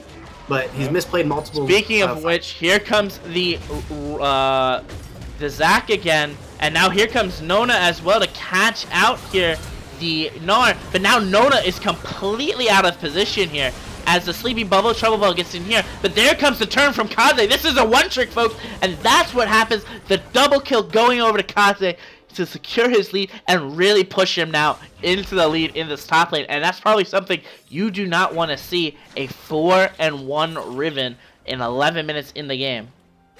No, it's definitely unfortunate. Hecarim, for some reason, deciding that was a good idea to go in really deep there and actually ate the Trouble Bubble, which basically guaranteed his death. And then it was easy for Riven to come in and clean up. Gnar starting to get behind. Luckily, he's maintained his even CS, but Riven's going to get a good amount of gold here in the top lane, and she's going to become a problem if they don't start playing a little bit cleaner.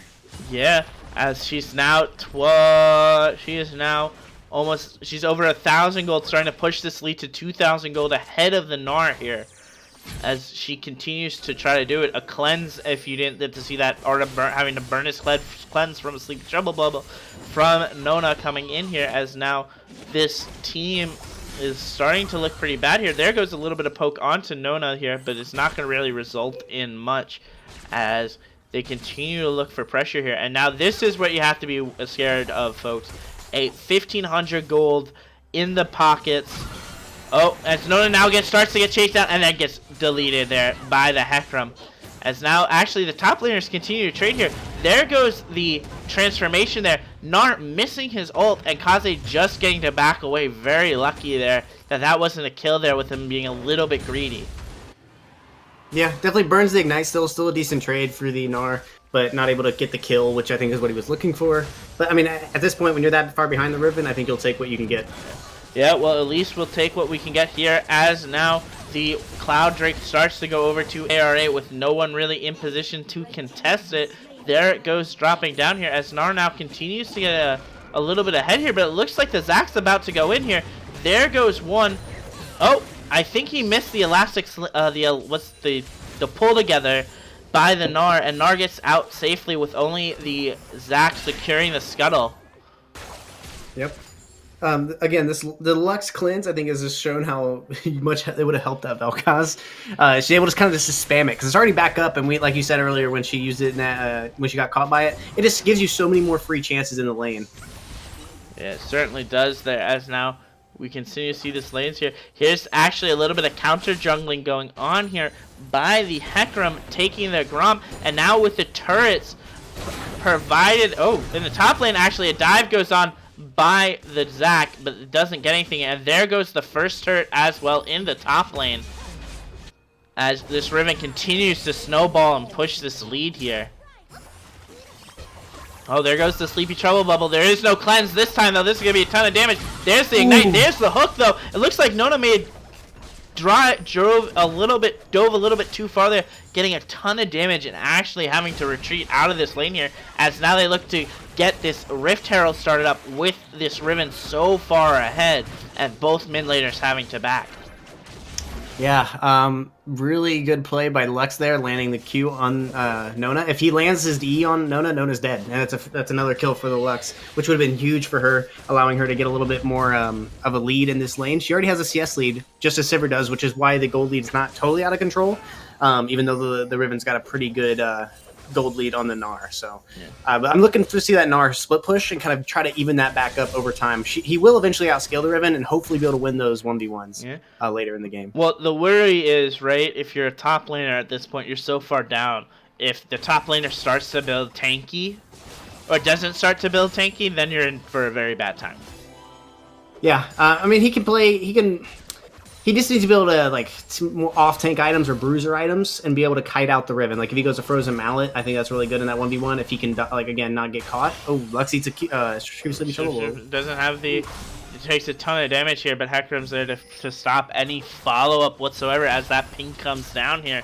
Nona continuing to poke out here. A little bit of extra damage coming through there. There's the Ignite, though, but Hecarim now trying to dive it. Actually dodges it, pushes Nona back into the fight here. And now Hecarim's caught in no man's land. Luckily, the binding from Lux comes out here and prevents any further damage to be dealt onto the Hecarim, which could have been an awful dive if he actually got himself killed. Yeah, definitely risky, but I like the thought because it was definitely almost executed appropriately too. ARA probably should have held his ultimate until after the knockback from the Hecarim, because that's what Hecarim basically had the anti-synergy of, like, pulling the Zoe kind of in the opposite direction.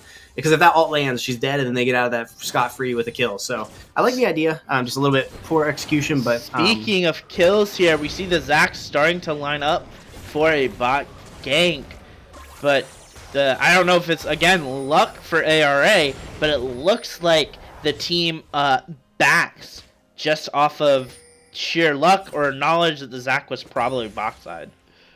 I think it's knowledge. They know they don't have any vision, and they know that they're pushed up pretty far, and they probably also had items that they could go back and buy, which maybe is the luck part of that. But I think they mostly were just because they didn't have vision and they knew their jungler was really low on their bot side, that it's smart to back off there.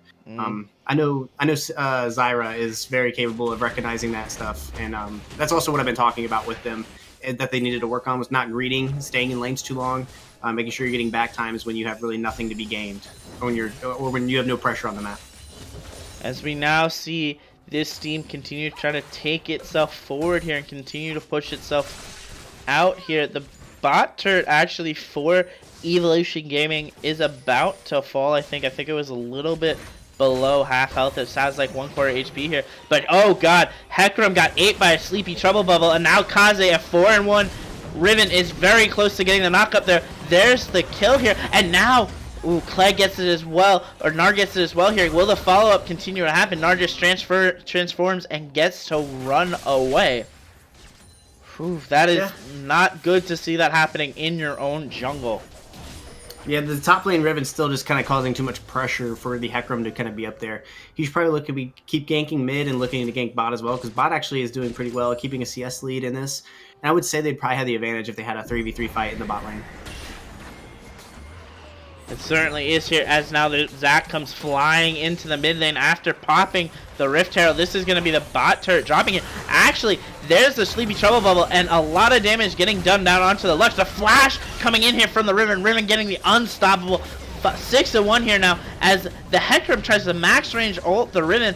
Doesn't get it to work here. Now the question is, can this Zac get away here with Kaze trying to fight here? Actually does reform, and now is about to drop as well. This is not good. Kaze 7-1 here now, as the bot lane of ARA tries to continue to run in here, kills the Zac eventually. They're looking for the Zoe, but I don't think they're going to see anything left there. And now another great team fight going over by both teams here, just ARA coming up a little bit short. Yeah, at least they got they pretty much were guaranteed to lose that mid tower, so at least they stopped it from getting another hit mid, which is nice. And then Sivir also got a kill, and Sivir is definitely a win condition for ARA.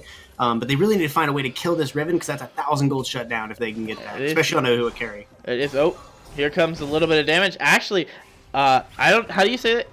Whatever. Sivir is taking the kill taking the shot there, not even using her spell shield to regain it here. But now, in this momentary pause here, it lets them recall here. There goes the cleanse coming out here. Actually, did it cleanse a little bit early, but here comes the major team fight. Gamer hitting a major stun taunt coming up there. Sivir about to fall as well here. Now the question is, the double kill comes out from the Sivir. The Sivir 9-1-1, absolutely massive here.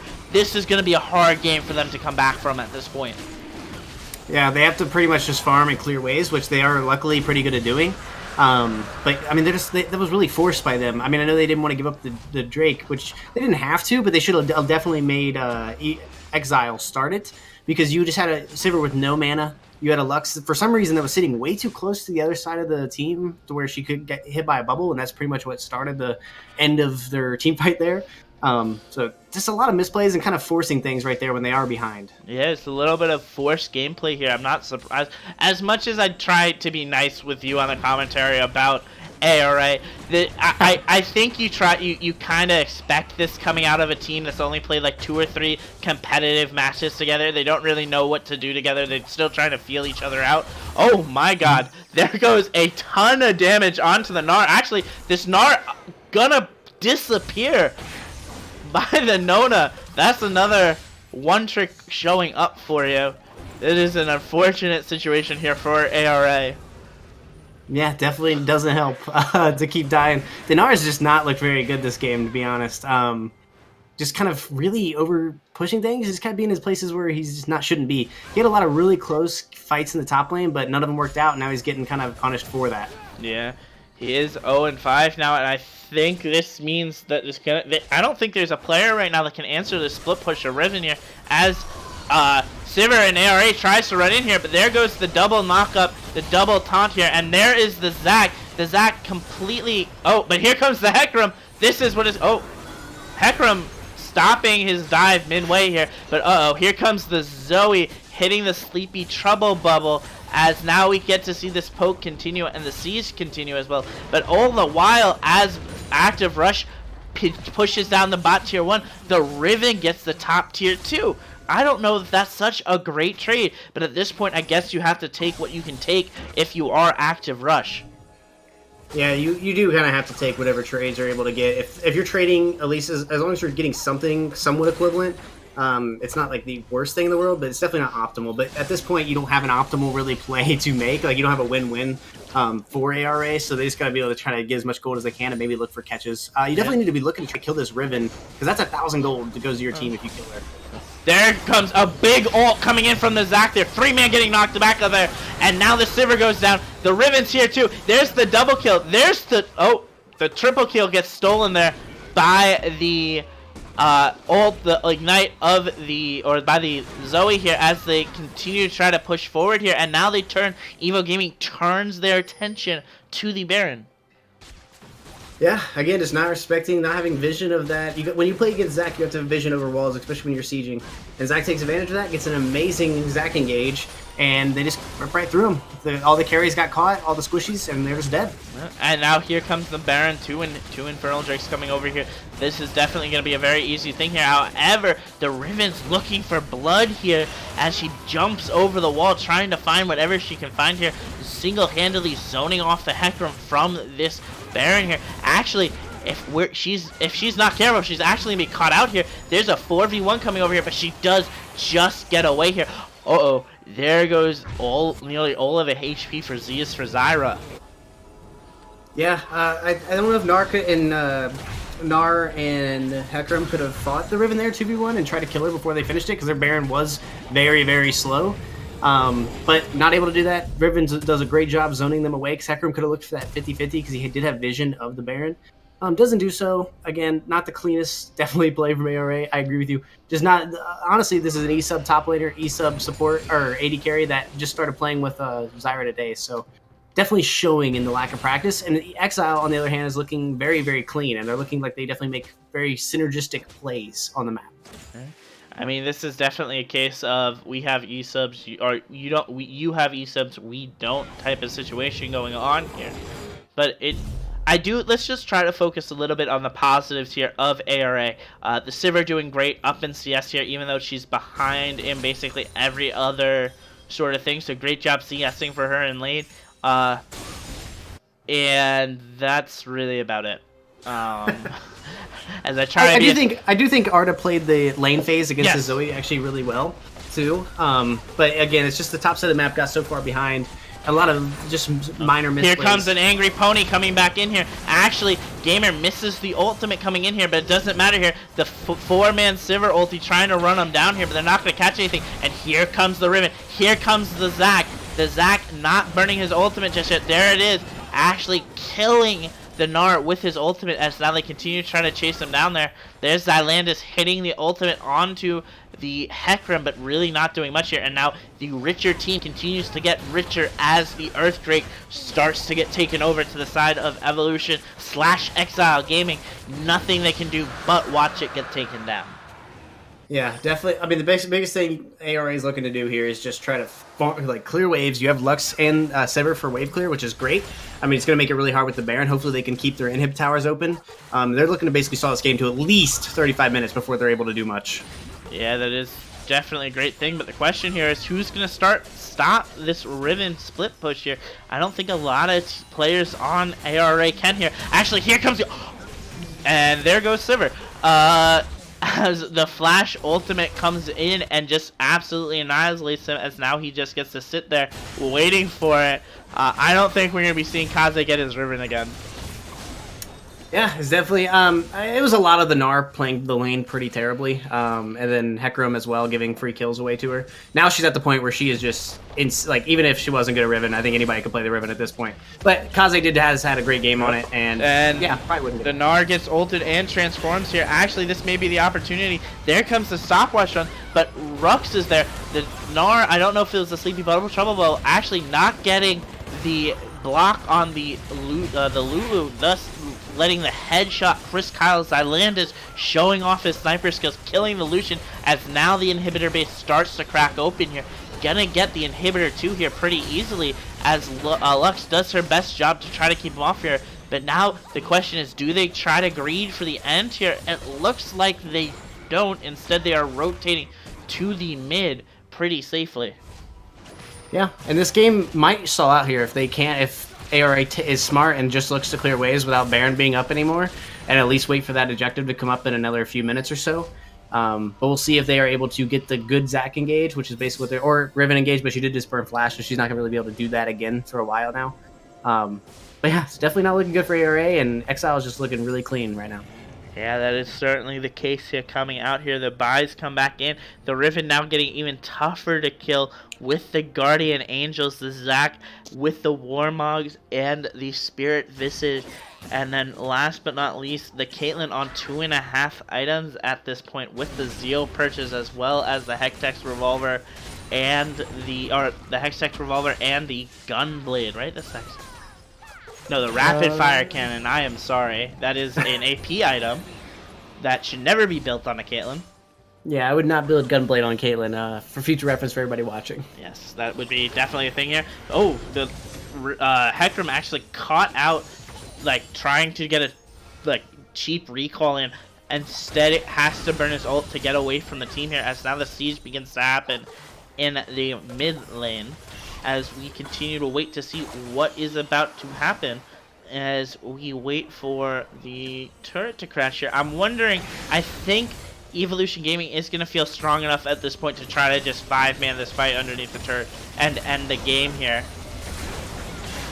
There goes the lack of engage here, but the Riven continues to try to charge deep here. Gamer as well here, but it doesn't matter, as now the Gnar gets deleted, as now we wait to see what they're going to do here. Here comes the second inhibitor turret falling, as now the inhibitor waves start to crash in here. They look to actually make the rotate over the top turret, it looks like, or at least get away to push in this wave, trying to make this win as clean as possible. Yeah, it was a little bit forced there, which is why Gamer died. And Lux should have probably been using everything to try to clear the wave, because I don't even think you have to fight there, because they can't just straight up tank the tower. So if you just blow all your cooldowns to clear the wave as fast as possible, you probably are able to hold at least one more wave, but it doesn't do that. They get dove and they lose the inhib. Yeah, and there goes the last inhibitor turret falling down here. And now with Baron spawning, they're going to probably look to recall and take the Baron. Or they may look to just take the Baron as ARA's base is in shambles coming over here. In fact, this is what they're looking to do. They're all looking to blast cone over here. The question is now, can the Hecarim find that miracle steal that we all have seen in the past here? Here it comes, folks. This is the end of the game probably right here. If Hecarim doesn't stop this here, he goes in a little bit too early though, and now is going to get the opportunity to get caught out. He's slow. Kaze deletes him off the mats with the max range wind slash, and there's the Baron going over to Evolution / Exile Gaming. Yeah, definitely went over too early. I don't think he had vision though, so I mean, can't really blame him too much. Probably should just have waited a little bit longer, like, because if Riven didn't come over the wall, she wasn't looking to stop you yet, which means they're probably not low enough. But now the again, Riven's feeling super powerful, just walking into their base without anyone following up here, as now it looks like the final push to end this game is beginning to happen here. Can ARA find it within themselves to hold them off somehow? Will Evolution Gaming throw here as they look to take this last inhibitor turret? I'm gonna say no. Yeah, probably not. The Gnar misses his ultimate. The Gamer comes in here, and there goes the Hecarim. Hecarim actually continuing to try to run around here, as now the Riven's on the backside trying to get through. No one's fallen yet. There goes the first fall. Hecarim falling here, as now Gamer actually prevents the Riven from falling there. Riven about to pop his GA here within a couple more seconds here. The Zac falls here, as now the teams continue to trade here. Caitlyn though is still full health, ready to fall in. Actually now with the team so low, they actually have to back. Great job by ARA holding the base for now as one inhibitor turret falls. Yeah, I mean, it's about as good as you could hope for with being this far behind. I think they should be able to at least clear these minion waves, but the next push is probably going to be it for them. But I do like the resiliency, and they're not giving up. And you can see the strength of the comp. If they weren't so far behind, I think they'd probably be winning these team fights. But when you're 12k gold behind at 30 minutes, you're probably not going to win many team fights. Yeah, or it also has something to do with the fact that this Riven is 15-1, the standout player of this match, coming in here. As I don't know if this is a little bit of a sign of disrespect or a sign of just wanting to be super clean, going over to take the Wind Dragon, the Cloud Dragon, slaying it, and now probably looking to go finish through bot lane, hopefully. Yeah, they're probably going to go try to take the bot lane in him, but I think if you're ARA, you just look to try to force a fight now, because now you don't have that luxury of having like towers to play underneath, so you got to look to try to fight them without them backdooring and ending the game. But unless they get some crazy catch on a Caitlyn or one of the other carries, or even the Riven, for instance, that's like the only chance they have of winning a fight. Well, even then, that's like, well, the first thing, the positive thing is about catching Riven. The GA was popped. So if they catch her, she'll fall. And this is also the other thing about Iron Silver Gold competitive matches. You always got to question, can a team finish? As now it looks like Riven's trying to jump in. Wind slashes in, takes none of the health here. But there comes the Zac, hits the knockup. Now it's going to get the ult there. Actually, the Hecarim runs into him. This is going to be the end of the game, folks, right here. They all try to run and get underneath the base. Gnar, though, about to get caught out there. He's about to fall. There goes one. There goes another as they look to just end the game here. GG going out to Evolution Gaming. Way to send that gamer tag off. Welcome Exile Esports to Duo Esports. Yeah, Exile played that game fantastically, and ARA did not. I think Exile just showed that they look like definitely the more practiced team. They were very cohesive. Zac had a great engages. Riven had a great game. Probably got lucky that there was no bans to get rid of the Riven or the Zoe. Definitely did not help ARA's case. But you can't really complain too much because they just played the game really well, and ARA overreached and tried to force some things, and it just didn't turn out the way they were hoping. Yeah, that is certainly the case here. As we get into looking at these games, we get the opportunity here. No surprise here, the Riven and the Zoe leading the way in terms of damage here. ARA doing his best, nearly 18,000 damage dealt in a 32-minute game here. Couldn't really do much outside of the laning phase because of the how stats far... aren't showing, by the way. Oh, thank you so much. Again, there's so much going on for me right now. No, you're fine. Trying to do everything. I am sorry, folks. folks. It's a hard job. We have ARA doing 18,000 almost 18,000 worth of damage there. Tried his best. Couldn't really do much out of the lane because I guess how fed his team was. Maybe a couple mispositioning errors. But, that's to be expected for players who aren't exactly practiced together. Yeah, I mean, it definitely was a top side of the map that was kind of the issue for ARA. Jungle and top, Jungle had some decent ideas, especially for ganks, and some were super close. Just weren't able to get pulled off, and he kind of got behind. And then as Hecarim, it's really kind of hard to play from behind too. I can tell you what the real problem was here, Rutledge. I'm assuming no pink wards. Your mid laner and your AD carry both didn't buy pink wards. Yeah, That's obviously the answer right there. If they had just bought in their pink wards, they would have won the game here. We know in Duo Esports, ARA, you are better than that. You have been in this league for 3 years, 3 seasons at least now. You've been here as long as I've been here. Let's get it together. Let's buy these pink wards here. Great job, though, from Zeus for Zyre. 83 ward score in the losing effort. I always applaud supports who can do that. Yeah, kind of unfortunate they by pink spike they were being greedy for the gold that they did not have in that game. I don't think that would have been necessarily the biggest change, but it definitely could have helped. You never know. I don't know if that was not caught in my voice, but I was definitely joking there. Don't think anything could have helped them there. Anyway, Rutledge, do you have any final comments about this last game? No, it was a very, I think, showing why Exile is currently power ranked and in the standings ranked #1. Definitely showing that they are the powerhouse to beat in Iron, Bronze, Silver, Gold. Yes, it is, certainly, and I am John Warhood. Thanking you guys so much for coming out tonight. We had great viewership all day, wonderful games. Remember to tune back in here tomorrow night for a couple more matches. We have 4 more matches on the slate for week 3 before we round it out. Have a wonderful